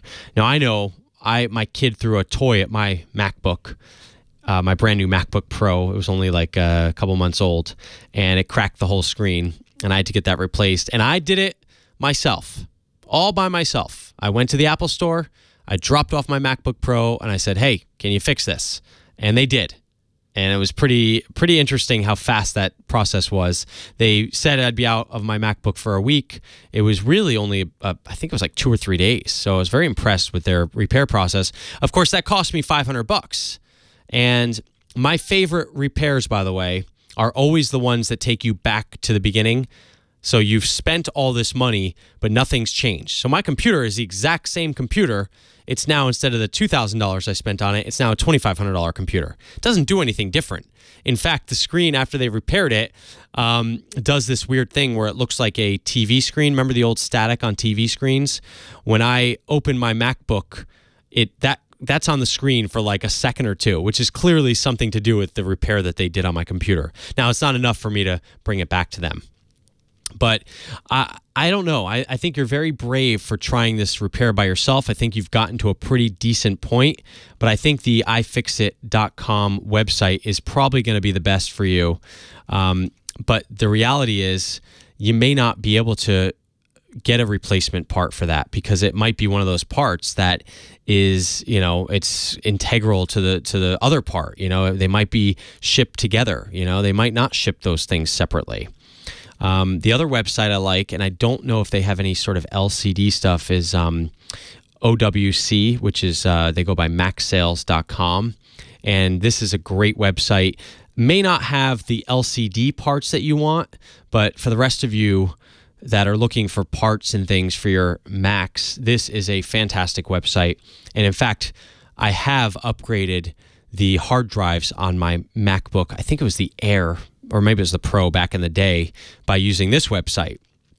And anytime that you go on one of these journeys to kind of do it yourself, it's gotten better, believe me, with the YouTube videos out there, with all the tutorials out there. It's gotten a lot better since the day that I replaced the battery on my iPod, because there was literally the instructions in the little kit that I bought off Amazon. That was it. There was nothing to watch on YouTube. But now you've got a lot of stuff. So what I always do is I watch a bunch of videos and I see kind of like what the common threads are with all those videos. So if they're replacing the LCD on a MacBook Air 11-inch like you are, see how they do it and watch the steps. And everyone's going to do things a little bit differently. But you can notice the patterns, Rico, of how these people do things, and what you're talking about, the fingerprint, half the people that replace it may never mention that. But then one person does, and he says, oh, and by the way, while you're pulling this part off the LCD, make sure you do not get your fingerprint on there, because you might not be able to do anything about replacing that one part. So check those two websites, MacSales.com. I don't think they're going to have the LCD parts you need, but iFixit will definitely give you some insight into the MacBook Air 11-inch and see what you can do about that. But you are a brave man, because one thing goes wrong with these things, and that's it. And then, then you've invested all this time and effort, and now you've got to bring it somewhere to still have it repaired, which is not fun either. Let's go to Lake Forest, California. Nam, you're on. Hi, Rich. How are you? I'm doing great. How are you? Good, thanks. I have a question for you. I have an Samsung S2 tablet. Okay. And I'm looking at the new S4, and then I know it's pricey, into the laptop range. Is it worth it to upgrade to that S4? What do you need out of it? I don't know. Probably more improvement on the screen, a little faster. That's about it. Nothing much. So better screen. You just want an upgrade. You're just wanting to upgrade. Right. So I will say, I mean, this is the Samsung S4 tablet. Right. Starts at $650, right? Right. And are you getting it with cellular or no cellular? No, it's not. Just Wi-Fi. Straight. So you're looking at 64 gig. So I mean, then you got to add. Are you going to add a keyboard cover? Not. Probably down the line, maybe not. I mean, is there anything in this tablet that justifies the $650 price tag for you? That's what my question is. That worked real good. I don't think so. I tried the S3 before, and it was heavier than S2. That's why I didn't like it. So now, I know everyone's going to get on me for saying what's wrong with an iPad because, they're going to call me the Apple fanboy, but I'm not. But I'm just, when it comes to tablets, I do believe that the iPad is the best tablet out there for a dedicated tablet. I'm not talking 2-in-1s like the Surface. Is there a reason why the $329 iPad doesn't work for what you need? I like to add, modify things a little bit. So, my daughter and my wife, they both have iPads. So, iPads we have at home, so no big deal. I'm the only one the oddball use the Samsung. I will be honest. I mean, I love the Samsung Galaxy lineup of phones. I think they're doing great things, and I think that their Android tablets are nice. But let's be honest, the Android tablet has not really taken off in any sustainable way. You know what I mean? We have them, but they're not really popular. So I feel like when it comes to the apps, especially that you're running on this thing, you're going to find such better apps for the iPad. You're going to find so many more accessories. This particular tablet, people were basically reviewing it saying that it's not really worth that $650 price tag. And I'm personally not seeing that. I mean, I know it comes with the pen. So, if you think about it that way, the pen for the iPad is another $100.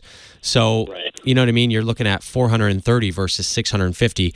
I think that you'd be better served in the ecosystem with an iPad. And I'm not saying that because, I'm against Android. I'm just saying that the Android tablets they don't bring to the table what the iPad does. And when you have a lot of people using something and a lot of developers developing for something, a lot of accessory makers making stuff for that, it just makes for an all-around better product at, by the way, a cheaper price.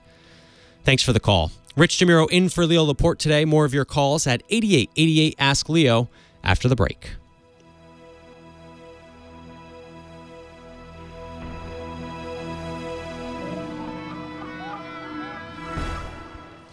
Oh, we're debating the tablets. Let's see.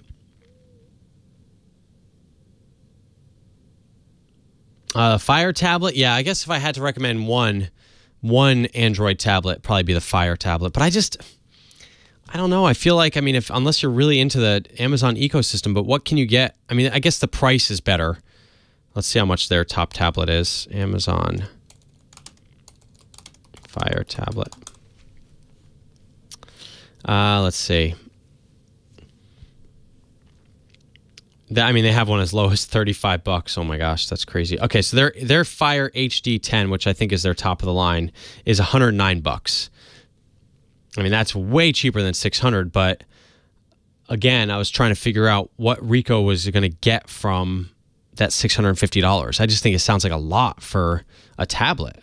I barely use my tablet.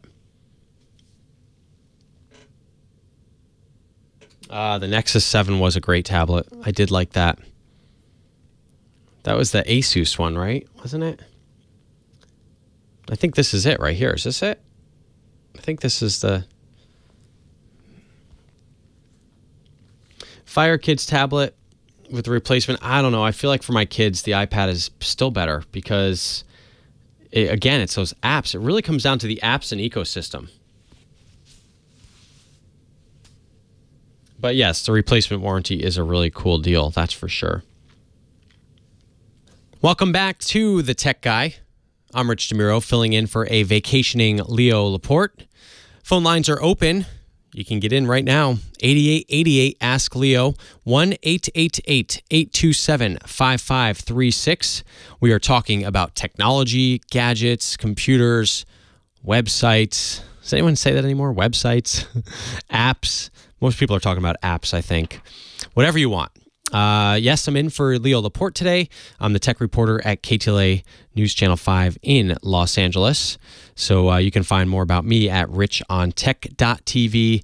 And the website here for the show is techguylabs.com. What's cool about that website is basically anything you hear mentioned on the show, let's say it's an app or a website or something that we mention, you can go and just do a keyword search and find not only what the person asked, but also what we've recommended to them. And by the way, this goes back a while, so you can research a lot of stuff. It's a great website just to research almost anything that you need help with.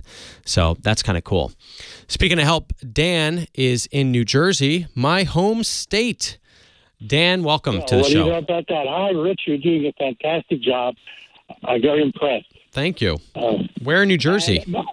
I'm in Montclair, New Jersey. Oh, I'm from Clifton, which is right next door. Oh, that is right next door. Do we know each other? You're my brother. I forgot. That's right. No, it's actually anyway. Dan DeMuro. No, I'm just kidding. Oh, that's funny, too.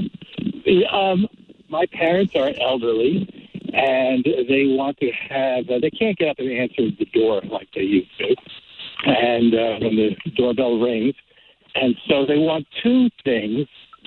They'd like to be able, they do have an iPad. So they'd like to be able to see who is at the door. And they would like to be able to unlock the door for a friendly face. And I did some research, and all I could find was like companies that would do one or the other. Let's say they would have the doorbell, camera, or they would have the lock. But I was just wondering, I couldn't seem to find somebody that did one together. It doesn't really matter. I can get two different devices, but I was hoping that maybe there was something to be more coordinated. I have a Schlage Sense lock, which I love, which I use, with my iOS device. They also have an Apple TV, so that I know that would work in tandem with that. But if there's some kind of a suggestion for, either two different good devices or one maybe that's kind of that coordinates together. Wonderful. Yeah, I mean, I personally use the. I understand what you're saying. There's like various products that will do these both of these things. Here's the thing, though. I mean, how tech savvy are your parents, and how willing are they to, kind of own this setup? I mean, are they going to be okay with all this? Well, that's a whole other question. My father should be able to do it. I mean, I guess that I have not. They want to be able to see who's at the door, and I know. By the way, I have a $200 coupon from Verizon to buy any Nest product, so I could, always get the Google Nest, doorbell. But also, then, I mean, what happens if they find it's a friendly person? They have to go down the stairs, right? And so they would like to be able to see that person and then just say, or hit the button and unlock the door, And I think, in a way, it's. I don't see it's two steps almost. I mean, right. I think they could do it. I'm going to have to assume at least. Well, I mean, I think that there's ways of getting these products to work in tandem to do this. Mm-hmm. I don't think that there's a product that I was thinking, because I know there's a product called Nest IQ, which actually kind of recognizes familiar faces. And I think if you wanted to, you could probably make it so that could recognize a familiar face and unlock your door. I think you could do that. I'm not 100% sure, but the reality is you don't want something that's fully automated because you don't want, you don't want the door to open up. The second thing is that your parents, They might know who it is, right? It might be a new person, but who they know is coming over. Right, right. But I mean, and the reason I bring up, like, are your parents accepting of this is because, I cut the cord for my mom back in New Jersey, and it was great. We had a celebration. We ditched the cable box, all that good stuff. And then, of course, it came to, oh, why isn't this working? Wait a second. And it just, and it's become a kind of, not a huge problem, but there's been some issues where it's tough to do tech support from, 3,000 miles away when something is physically going wrong with the device, and you're sitting there saying, okay, now unplug the box. Well, now what does that mean? To us, you may understand. You may understand, Dan, because you're smart and you're a tech person, but your parents, who I'm not saying aren't smart, but they're not necessarily techies, to them, when you say, okay, now you got to close out the app on your iPad because it's not responding, they might not know what that means. You know what I mean? Exactly. No, exactly. I know. So I once was helping my mother-in-law who lived in Florida, doing things from afar, and I was almost, I don't know who I was, I was thinking about killing myself, Oh gosh, don't go that far. I think here's what I think what you need is, I think that it's going to be a two-step process. I think you can do two things with them. I think that you probably want to get something, you have to kind of decide, do you want to get the Ring doorbell or do you want to get the Nest, what is it, the Hello, video doorbell. Nest is newer, but it's clearly owned by Google, so it's going to work with Google Assistant pretty well. And I think what you need is, you need to have that set up so you have it so when someone rings, they can see it on their screen. And I would actually probably go with a dedicated screen where they're not just using the tablet that they use every day to kind of like look at the news and stuff. Like I have a tablet that's sitting on my counter that has the video screen, so that way it's easier. And or if you don't even want to do the doorbell, maybe they have a regular doorbell, but they just have a camera that's set up that they can view at all times. I also have that outside my front door where I just have a video feed. That might be your better bet, because then they don't have to do anything with the video side of things. Because even with the Nest and the Hello, you're still going to have to look at something. And the one cool thing about the Nest actually is that the Nest will send you a snapshot of the person that's kind of in front of the camera. So you could do it that way, where they get a notification to their iPad, they can see the little person, a picture of them, and then they can go and unlock the door. But I think you're going to do two separate things. I personally would have one set up where it's just a stream of outside their front door. Someone rings their doorbell, which could be their regular doorbell.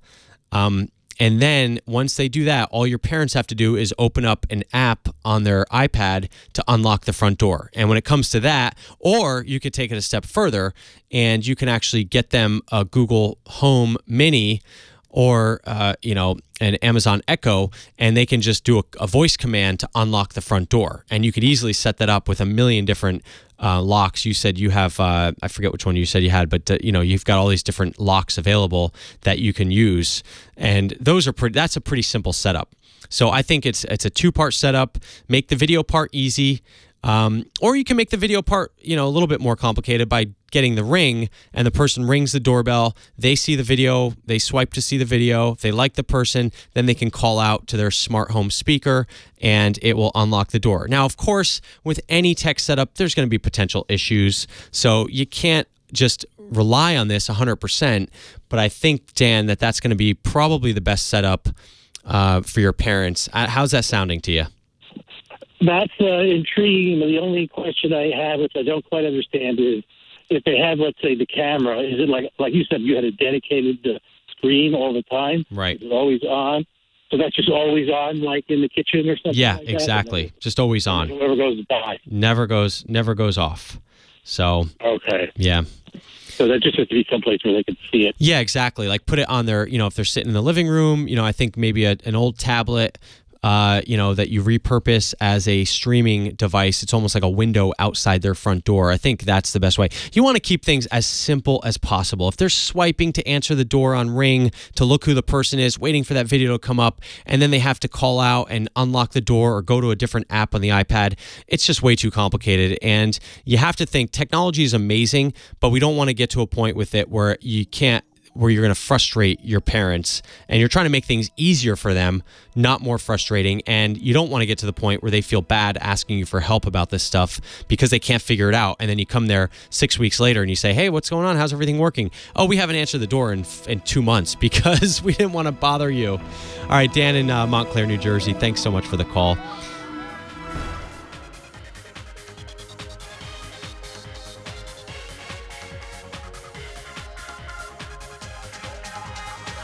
Welcome back to Hour 3 of The Tech Guy, show where we talk about technology and take your calls live.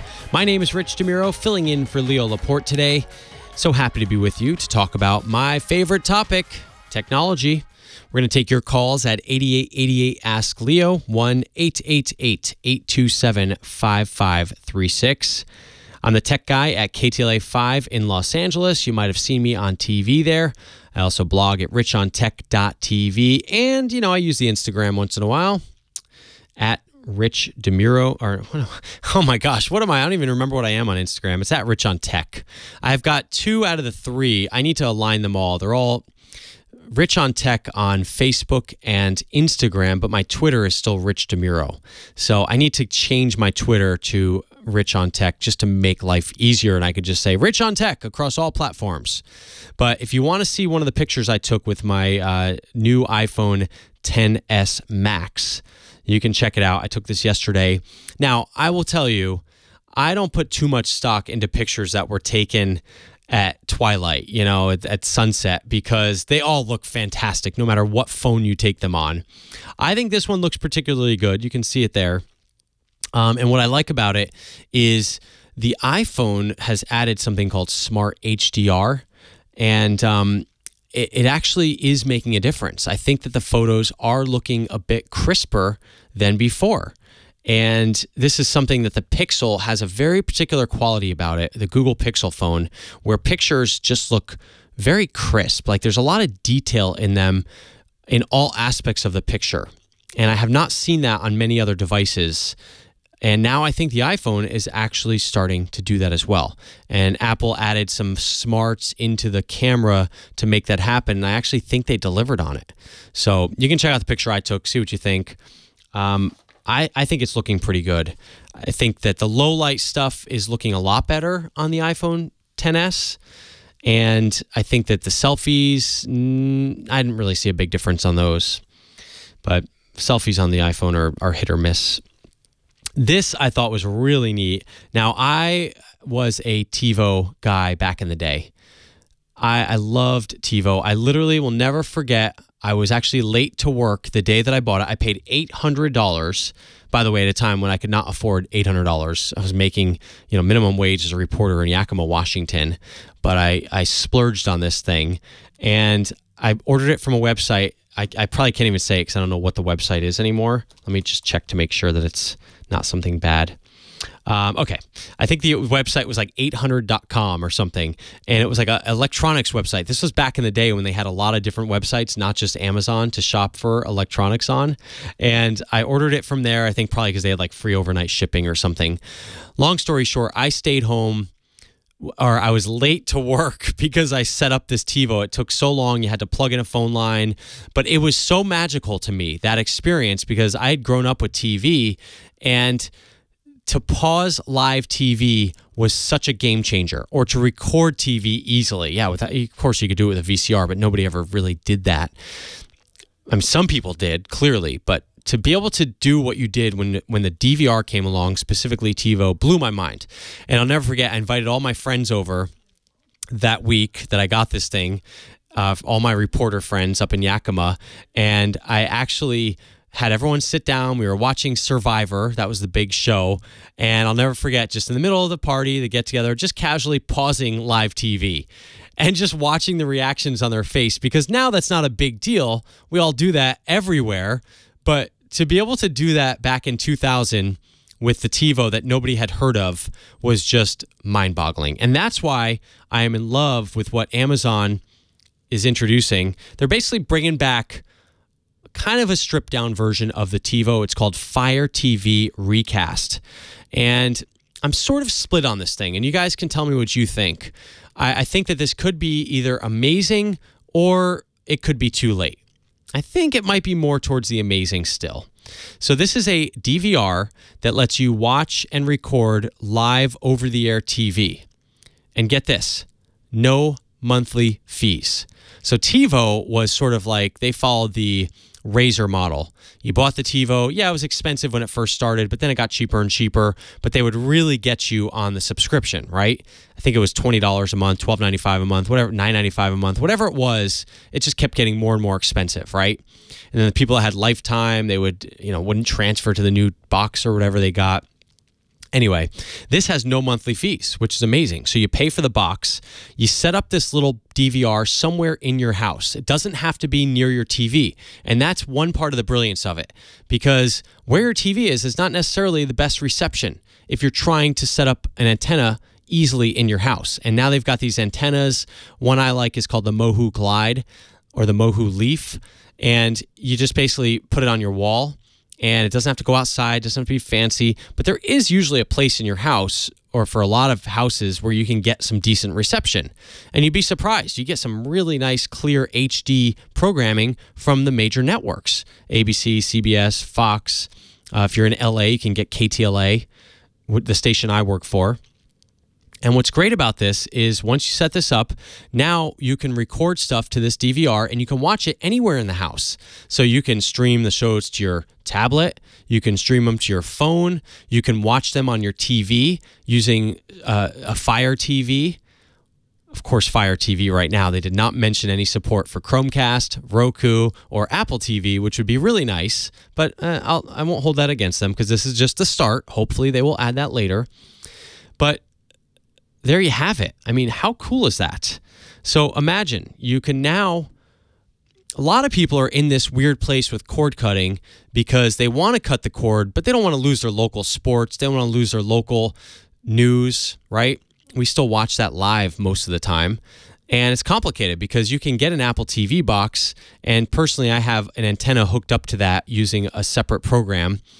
And you can get, there's other competitors like a company called Tableau, Channel Master. They all make these DVRs that work with over-the-air programming. But not a lot of people have adopted it. And I think now that Amazon has sort of pushed this into the spotlight, you're going to get a lot of people that are doing this. And it doesn't cost that much. I mean, the box is expensive, right? So the box starts at $230 for a 500 gigabyte 2-tuner model. So that will allow you to record up to 75 hours of HD shows with 2 tuners. So that means 2 shows at once. That's great. $280 gets you a terabyte of storage. You can record up to 4 shows at once, and that holds up to 150 hours of programming in HD. That's $280. Now, Amazon says support for external hard drives is coming soon.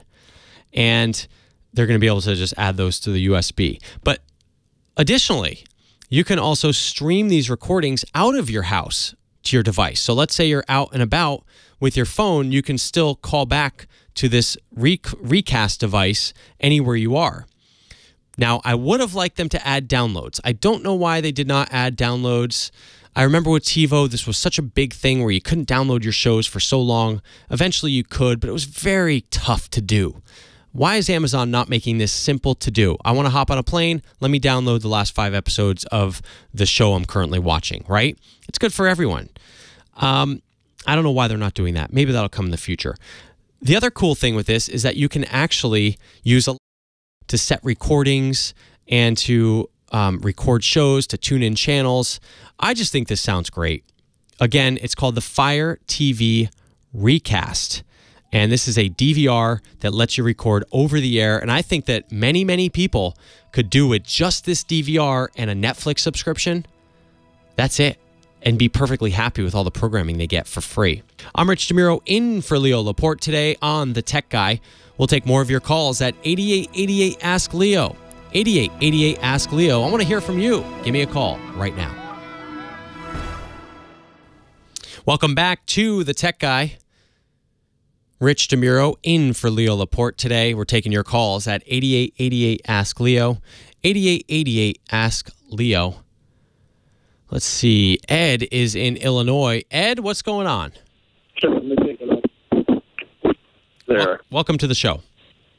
Wait, it didn't go off. Hello. My question, I have to be stuck with the speaker. I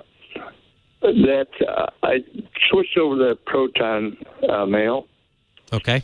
But I also have Gmail.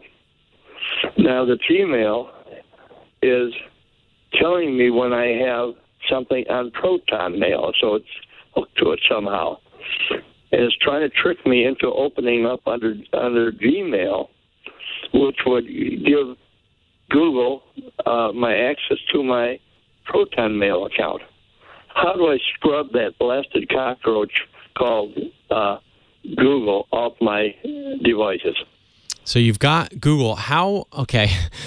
I take it you don't have stock in Google.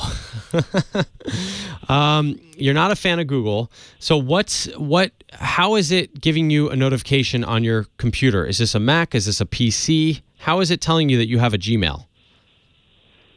Well, it's on my laptop. Okay, so you're on your laptop. So and the Proton Mail is on my desktop. Okay, so you have Proton Mail as a separate app on your computer, and you've got Gmail on your computer. Here's what I think is happening. Is it a Mac or PC? It's a PC. Okay. I think you signed in with your Gmail account on your Windows computer. Have you ever added your Gmail account to your Windows computer? No. Well, how are you checking your Gmail on your Windows computer? I have to sign in each time. You sign in on the web browser? Yeah. Okay, what web browser are you using? Firefox. Okay. So it could be that you're getting a notification generated from the Gmail website. Is that what I'm understanding? That's right on the Gmail. So it's coming from Firefox. Oh, it's coming from Gmail. Right, through Firefox as a notification, right? So I think that you need to sign out of Gmail, because what happens is these new websites can send you notifications through the web browser, and that's what's happening with your Gmail. So what's happening is you're still logged in to your computer. You're still logged into Gmail on your computer. So once you log into Gmail, it basically stays there until you specifically log out. So what I would do is go to Gmail on your Firefox, which is mail.google.com or gmail.com. And then in the right-hand corner, you'll see a little picture of yourself, and it says your account, and it says sign out. And once you click that, you will be signed out of that account on your computer. Now, you could take it a step further, and you can actually go on the login screen on Google, and if it still shows your picture, there's an option to get rid of that, and it says like completely sign out, and you can do that. That's what I would do if you really want to get rid of Google 100% on your device. But I thought, Ed, you were going to say that you're using Chrome, and if you were, that's Google product clearly, and that's going to be still your link to Google. But interesting question. Proton Mail, for those of you that don't know, is a email based in Switzerland, and this is encrypted email, and it's got end-to-end encryption, which means when your emails pass from your computer to the computer on the other end, they are being encrypted the entire way, which means there is I'd say no chance, but there's always a chance, but there's less of a chance that anyone can read or intercept your email and understand what you're saying in that email. And this is a much more anonymous email than Gmail. Gmail is very popular, but it is a Google product. And what does Google do? They use information about us to make money off of us. And it used to be that Google would read through your email to scan it for ad purposes. They no longer do that. So Google, that was how it started, is it used to actually have a little strip of ads at the top of it, at the top of your inbox, and it used to read what you said in your email. And I say read, computers are doing this. People were not reading your email, but a computer would scan your inbox, see what you're talking about, and then it would actually serve up ads based on what you're talking about. It no longer does that. But the new thing that people are concerned about when it comes to Gmail is this idea of third-party companies scanning your Gmail. So Google no longer scans it to form opinions about you and to sell you ads, but that does not keep third-party companies from doing that. An article in USA Today talking about how Google said they will still allow third-party developers to scan data from Gmail. And what does this mean? Well, for instance, I use an app called Tripit, and I've connected Tripit to my Gmail account. And what does Tripit do? Well, Tripit goes through my Gmail account, and it looks for any travel-related emails. And when it finds one, it will interpret the information off that email and put it in my Tripit account. So does it see all my emails? Yes, it sees all the emails that I write. Does it care about the rest of them? No. Now, does that mean that it's not interested in those other emails at all? Probably not. But if you're the company Tripit, think about it. You need to understand these travel emails. You need to understand a bunch of different emails coming from a bunch of different places. So you need to understand an email from United Airlines versus an email from Aunt Edna that's talking about travel. And Google is getting a little bit of heat for this because they're saying, look, we're still allowing this third-party access. But in reality, they sort of have to if you want to expand the functionality of your email system, right? So I choose to have Tripit look at my email. But if you want to see what you have on your email, you have to look at something called third-party connected apps for Gmail. So just do a Google search for that, right? And next thing you know, it will show you on your Google account where to go. And you can see apps with access to your account. That's basically the apps, all the apps on Google that can access your account. And if you go, I'll give you the shortcut. It's myaccount.google.com/permissions. And you can scroll through, and I'm looking at this. I have a lot of apps. I've got a journal. I've got a radio app. I've got McDonald's. I've got a movies app. I've got TrueCar. TrueCar can actually just get my email address. And then there's even more, and it keeps going on and on and on. And some of them have, like Chromecast has full access to my Gmail account. And you can go through and you can actually remove the apps that you don't want to have access to your account. So again, that's called permissions generally. And this one is for Google, but you can actually look this up for Facebook. You can look it up for Twitter. You can look it up for Instagram. Third-party apps that have access to your account. It adds a lot of functionality, but sometimes you might not want it.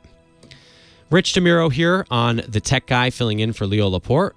You can give me a call. Let's talk tech. 8888 Ask Leo. 888-827-5536. Your calls about tech after this.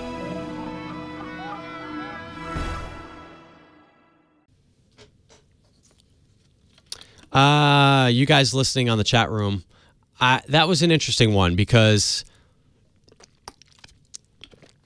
if he is, it didn't make sense, everything that he was saying, but it does make sense if he's getting I think there was two things going on. He could have signed in on Windows and that's where he was getting the notifications, but he said he wasn't. So that's what confused me because I thought it was just a Windows thing. But it could have been a Firefox thing.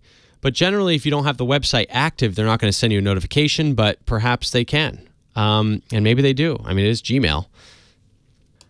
What's going on? Rich DeMuro here on The Tech Guy, filling in for Leo Laporte. Welcome back to the show. We are talking about technology and all the stuff happening in your lives around technology. Maybe you have a problem with it. Maybe you got a question. You need an app to do something. You just got the new iPhone. You're having a problem trying to decide between iPhone and Android. The Note versus the Note 9 versus the iPhone XS Max. Give me a call. 8888 Ask Leo is the phone number. 888-827-5536. Sherry is in Los Angeles. You're on the show. Welcome. Yes. Thank you for taking my call. I work with special ed kids, and right now I'm taking my Mac Air back and forth to work. I'd rather not do that because it's expensive. So I was looking at Chromebooks. I was interested in a 13 or 15-inch with touchscreen. Okay. And I had been looking, I want something not too expensive, like $350, no more than that. I was looking at the Acers, but I didn't know if you might have another recommendation. My recommendation, Chromebooks are, the thing about Chromebooks is you have to be very careful about not getting one that's too underpowered. Because there's two things, there's kind of a couple things that with Chromebooks you want to watch out for. So number one, if you're not familiar with the concept of a Chromebook, if you work in a school, you definitely are because they're all over schools, right? And so a Chromebook is basically a product that looks like a laptop, but it doesn't have Windows on it. It has a Chrome operating system, which is Google's operating system. And if you've used the Chrome web browser, it's almost very identical to that, except it's running an entire computer. And what's the benefit of that? Well, it's a lot cheaper. And so these Chromebooks generally cost, I mean, you can get them as cheap as $200 and they go, maybe up to $500, something like that. If you get Google's, you can, the Pixel Book, which is theirs, that one's a lot more expensive. You're going to pay, $1,000 for that one. So we're not talking about that one. We're talking about the typical Chromebooks. And the other benefit to these is that there's no viruses and they are always updated. So there's no, with Windows, if you have Windows 10 or if you have a Mac computer, you're always updating the software with these giant software updates, right?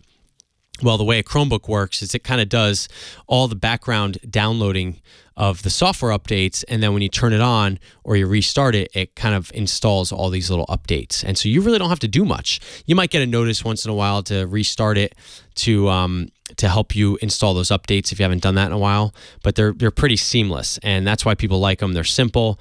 The downside to them is that you can't the downside is that you can't install third-party apps that are not Android apps or Chrome apps. So if you have a particular program you need to run for school or for work, that's you run it off a CD or you download it. It's a very specific program that was made for Windows. You can't run that on a Chromebook. So with that said, Sherry, I think my recommendation always with the Chromebooks is to go to Costco and buy the Chromebook they have there. Are you a Costco member by any chance? Yes, I am. Okay. Have you seen the Chromebooks there? No, I've looked at other big box stores and a couple office type supply stores, but not Costco yet. Well, I think the problem with the big box stores and the other office supply stores is that they're marking up the price of these things. You're basically getting a lower end specs for an expensive price. And yeah, the prices are not bad. You might see it for $180, but what you're getting might not be that good. So my recommendation always with the Chromebooks is to go to Costco because they literally have the best specs that you're going to get for that price. So you may find a Chromebook at Costco for $289, but you're getting the equivalent of a $400 Chromebook anywhere else. So it's a great delineation there. The things you want to look out for on the Chromebook are really the processor. You want to make sure that it's a decent processor and also a decent screen. And it also depends what you get on this thing. So a lot of the popular models are the Asus of the world, ASUS. Those are popular. Also the Acer. Those are popular. A lot of people like the Acer Chromebooks. They're a big maker of Chromebooks, but you have to be careful. Again, you want to make sure that you get one that is a good quality Chromebook. And so you're going to pay a little bit more for that. So I would not go for the one that is the cheapest. But if you're going to Costco, again, a $300 model will really, really get you pretty far. Is there anything specific, Sherry, that you have been confused about when you're comparing these things? It just gets overwhelming. Yeah. Because when I go on the different, like Amazon or the different websites looking at customer reviews, I get overwhelmed. So yeah. Well, I mean, I'm looking at the Acer website, right? So I mean, you've got, here's an example, and this is probably why you're confused. Here's what it describes: Chrome OS, Intel Celeron N3350 processor, dual core, 1.1 gigahertz, 11.6-inch HD screen, 16.9 IPS, Intel HD graphics 500 with shared memory, 4 gigabytes of something, it doesn't even say RAM, and 32 gigabytes flash memory. So my advice when you're looking for these things, and you'll see this when you go to Costco, is that you want to make sure that these numbers are bigger than smaller. So like a dual core processor is not going to be as fast as the quad core processor, right? So if you're looking at that, you can get a quad core for about $10 more. Then you want to look at the HD screen. So there's a difference in the little numbers. So if it says HD, that's fine, but it's not going to be as good as full HD, which is going to look better on your eyes. So if you're using this every day, you probably want to go with full HD. Yeah. And when it comes to memory inside these devices, they don't generally come with very much because you're not storing files on the Chromebook as much as you would, say, a regular laptop. So most of these computers that I'm looking at have just 32 gigs of flash memory, which is not, it doesn't sound like very much for a computer, but again, you're doing most processing and most storage in the cloud with these things. And again, when it comes to memory, you're going to see a number like 2 or 4.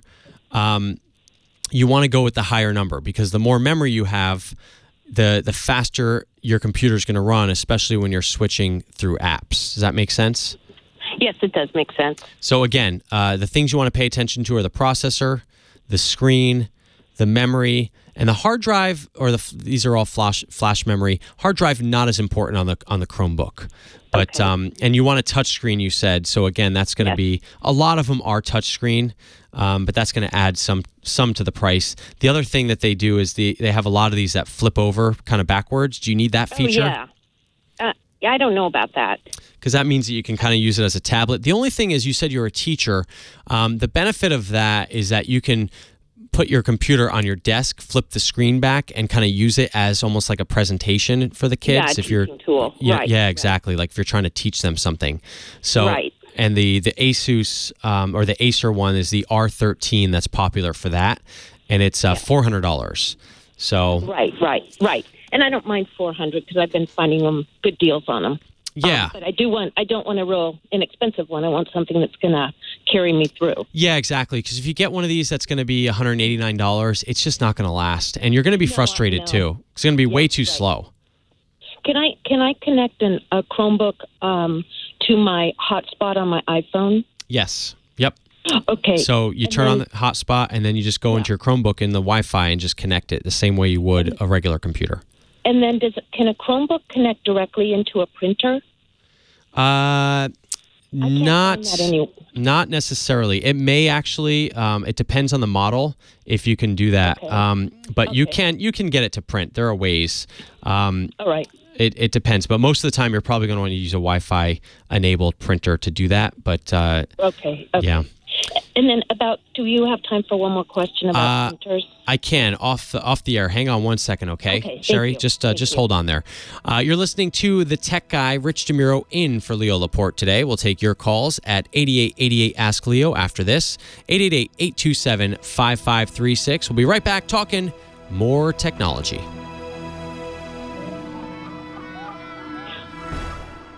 All right, Sherry, what's going on? What's the other question? All right. So the other thing is I want to have a all-in-one printer I can have at work. But I don't want anything real expensive if it gets stolen or broken with the kids. I was looking at the HP Envies that are $99, like the 55. It's like $99, but I can get it on sale. Is something like that something you would recommend, or can you recommend a lower price color printer? Okay, I'm going to go to the same website that I went to before, which is Wirecutter. And let's see. So the thing about the cheap printers, like the HP one, is it's going to be cheap at the beginning, and then of course you're going to pay for the ink. You know. Right. So, but if your school is going to pay for that, I don't know. I mean, I've heard that teachers always are buying their own equipment, right? I'm buying my own, but I make a decent salary at this point. Okay, so that's good. Yeah. I mean, it depends how much you're printing from it. I mean, I'm looking at this one. So they recommend this Office Jet. This is $180. That's way too expensive. This is $120. That's not that bad.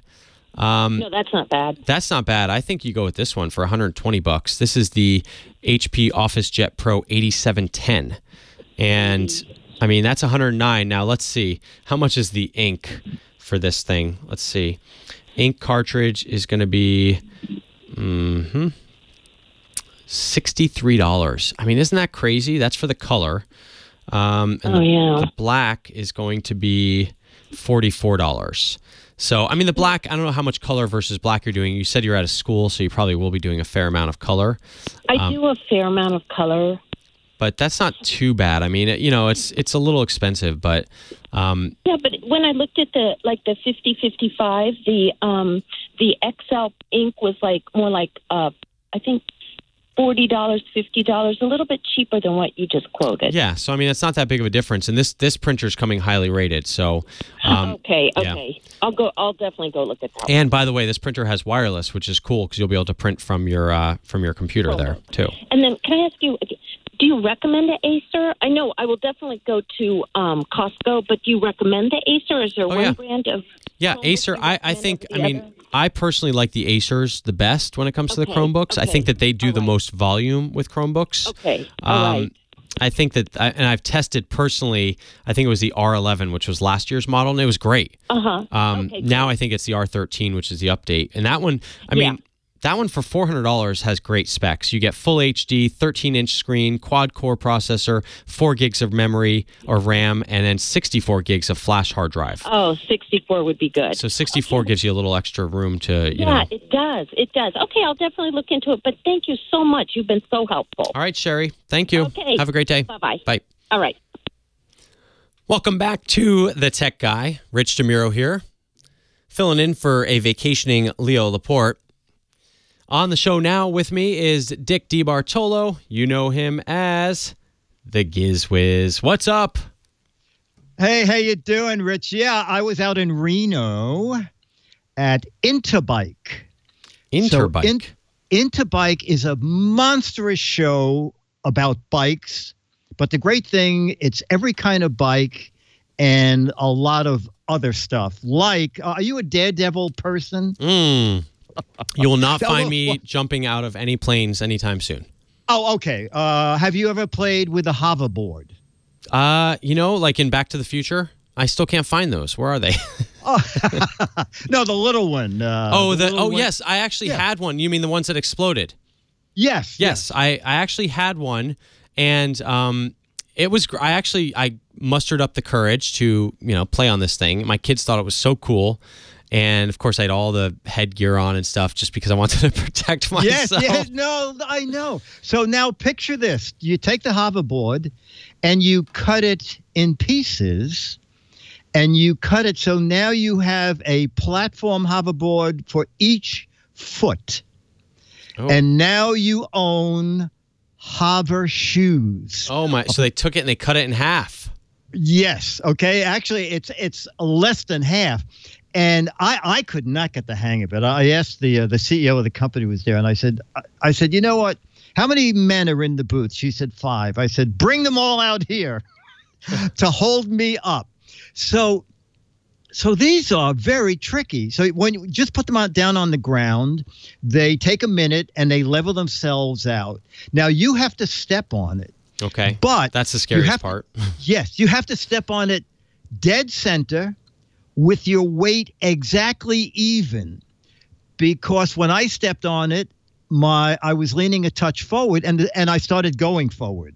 You have to be totally balanced on the first one, and then you stand on the second one, and then when you're totally balanced, standing still, that's when you start leaning forward or leaning backward.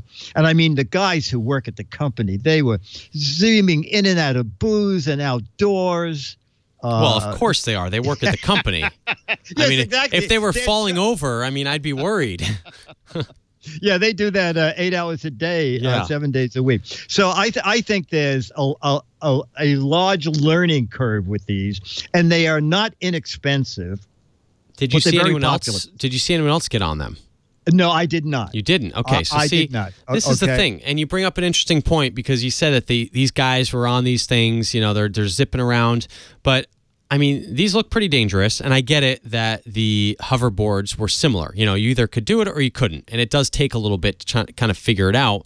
But, I mean, would you say these are more dangerous than those scooters around, or are they? You know what? They say that they're less dangerous, but this way, it seems like your whole body would go into a wall with a hoverboard. This way, it seems like you could split your body in two as your legs go in 2 different directions. Well, also, can't these things get underneath you and kind of go out forward while you flip backwards?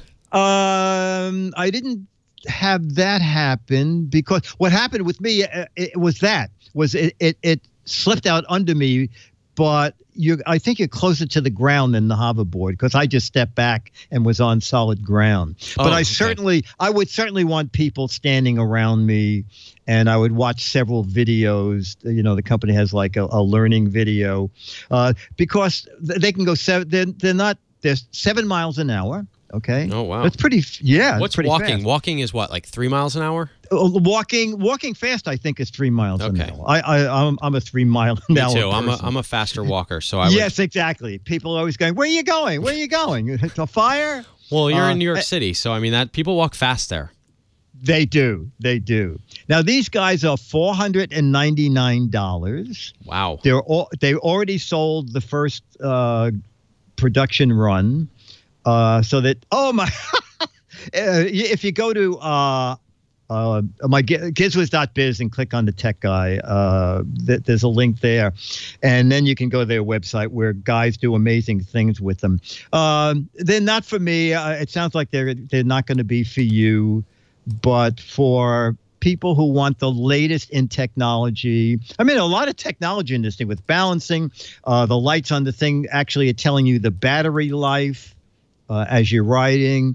They can hold up to top load. I asked about that. $176 is the top payload that the shoes can carry. Wait, 176 pounds. Pounds. Okay. And you should be a minimum of 22 pounds. Oh, wow. If you're... Okay. 22 pounds. I am not putting any child of mine that is 22 pounds on these skates, okay? Well, wait a minute. How about sitting on one of them? Oh, okay. Okay. If my kid was being really bad, maybe I'll send him off, just push him, like a slight little push, like go. Oh. But 22 pounds is like that's like I think that's smaller than my 4-year-old right now. But right. Have you heard of these Segway skates, the Drift W1? No, it's very funny because I was looking around at the hobby shoes today, and I stumbled across that from what company's making that again? The Segways. Oh, the Segway people. Right. Yes. And so these are this is kind of looks very similar to what you're talking about. Segway did an experience in LA. I wasn't able to go, but they put a bunch of people on these things, right? And they look very similar. But the reality is all of these things, I get it. There's always these people that hop on them and they just go. You know what I mean? Like there's always a person that doesn't have any fear and they just jump on them and boom, they're going. I'm not that person, right? No, neither am I. As a matter of fact, when Segway came out with the Segway with the bar and the seat, I felt a little more comfortable. Oh, absolutely. Like I'll hop on a Segway regular, and even the low bar, anything that's like I can actually kind of control it. But when you're talking, you're balancing, and these things are balancing themselves in a certain way, just like the ones you're talking about. But they still take a level of both confidence. That you're going to be able to do this, and stepping on them is really the toughest part. Like when I had that hoverboard, did you ever master that? I did. I have not. I have not. No, like you, I like something where there's a handle for my hands, and that was very tricky. The hoverboard and the hover skates. I thought the hover skate might be easy because you only did one at a time, but once I got on one, I thought, you know what, I'm not feeling great on this one. Now I'm going to put on another one. So do you see this as a big market? Because now that we've got this company that's making these, and then you've got, the Segway that's trying to make theirs, do you think that we'll see these as big as the hoverboards were?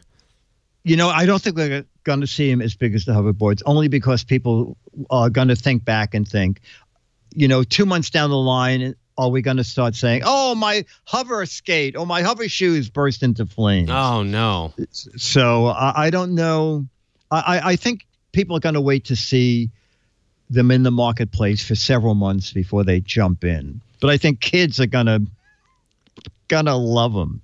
It kind of reminds me of those little shoes. Have you seen the kids that have it's just a regular sneaker, but it has a little roller skate kind of ball in the end at the heel? Yes, and that's the one where you can run along and then lean back and the ball touches, and yes. I mean, they're that's like shoe skates. Yeah, they're just like shoe skates. I mean, so I think if kids are doing that, and I've seen kids kind of like quickly do that, and clearly they master that pretty fast. So maybe this is just something that the next generation will take for granted, is that they're going to have hover skates.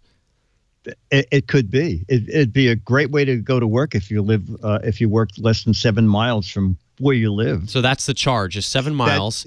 7 miles and the charge is an hour and a half. So you get to the office, you can charge them up and go out on lunch and come back and charge them up and go home for dinner. And I think people are looking for these solutions that are kind of these last mile solutions, right? Yes. And the other thing was like Uber bikes, these cargo bikes. I saw a cargo bike there that carried 3 kids, a kid behind you in a seat, and then it's like a wheelbarrow thing built into the front with a bench. Oh so my gosh. two young kids can sit in there, and then you, the father, are actually piloting from the regular bike seat, or as they call it out there, the bike saddle. It's not a seat. All right, Dick, give me the website that people can go to. Gizwiz.biz. Click on Dick Visits the Tech Guy. All right. Thanks so much for joining the show today. Buddy. Appreciate it, Dick. I'm Rich DeMuro. Thanks for letting me sit in today. We will have more of the Tech Guy soon. Thank you for joining me today. Appreciate it. Well, that's it for the Tech Guy Show for today. Thank you so much for being here. And don't forget, TWIT, T-W-I-T. It stands for This Week in Tech, and you'll find it at twit.tv, including the podcasts for this show. We talk about Windows on Windows Weekly, Macintosh on Mac Break Weekly, iPads, iPhones, Apple Watches on iOS Today, security on Security Now. I mean, I can go on and on and on. And, of course, the big show every Sunday afternoon, This Week in Tech. You'll find it all at twit.tv. And I'll be back next week with another great Tech Guy show. Thanks for joining me. We'll see you next time.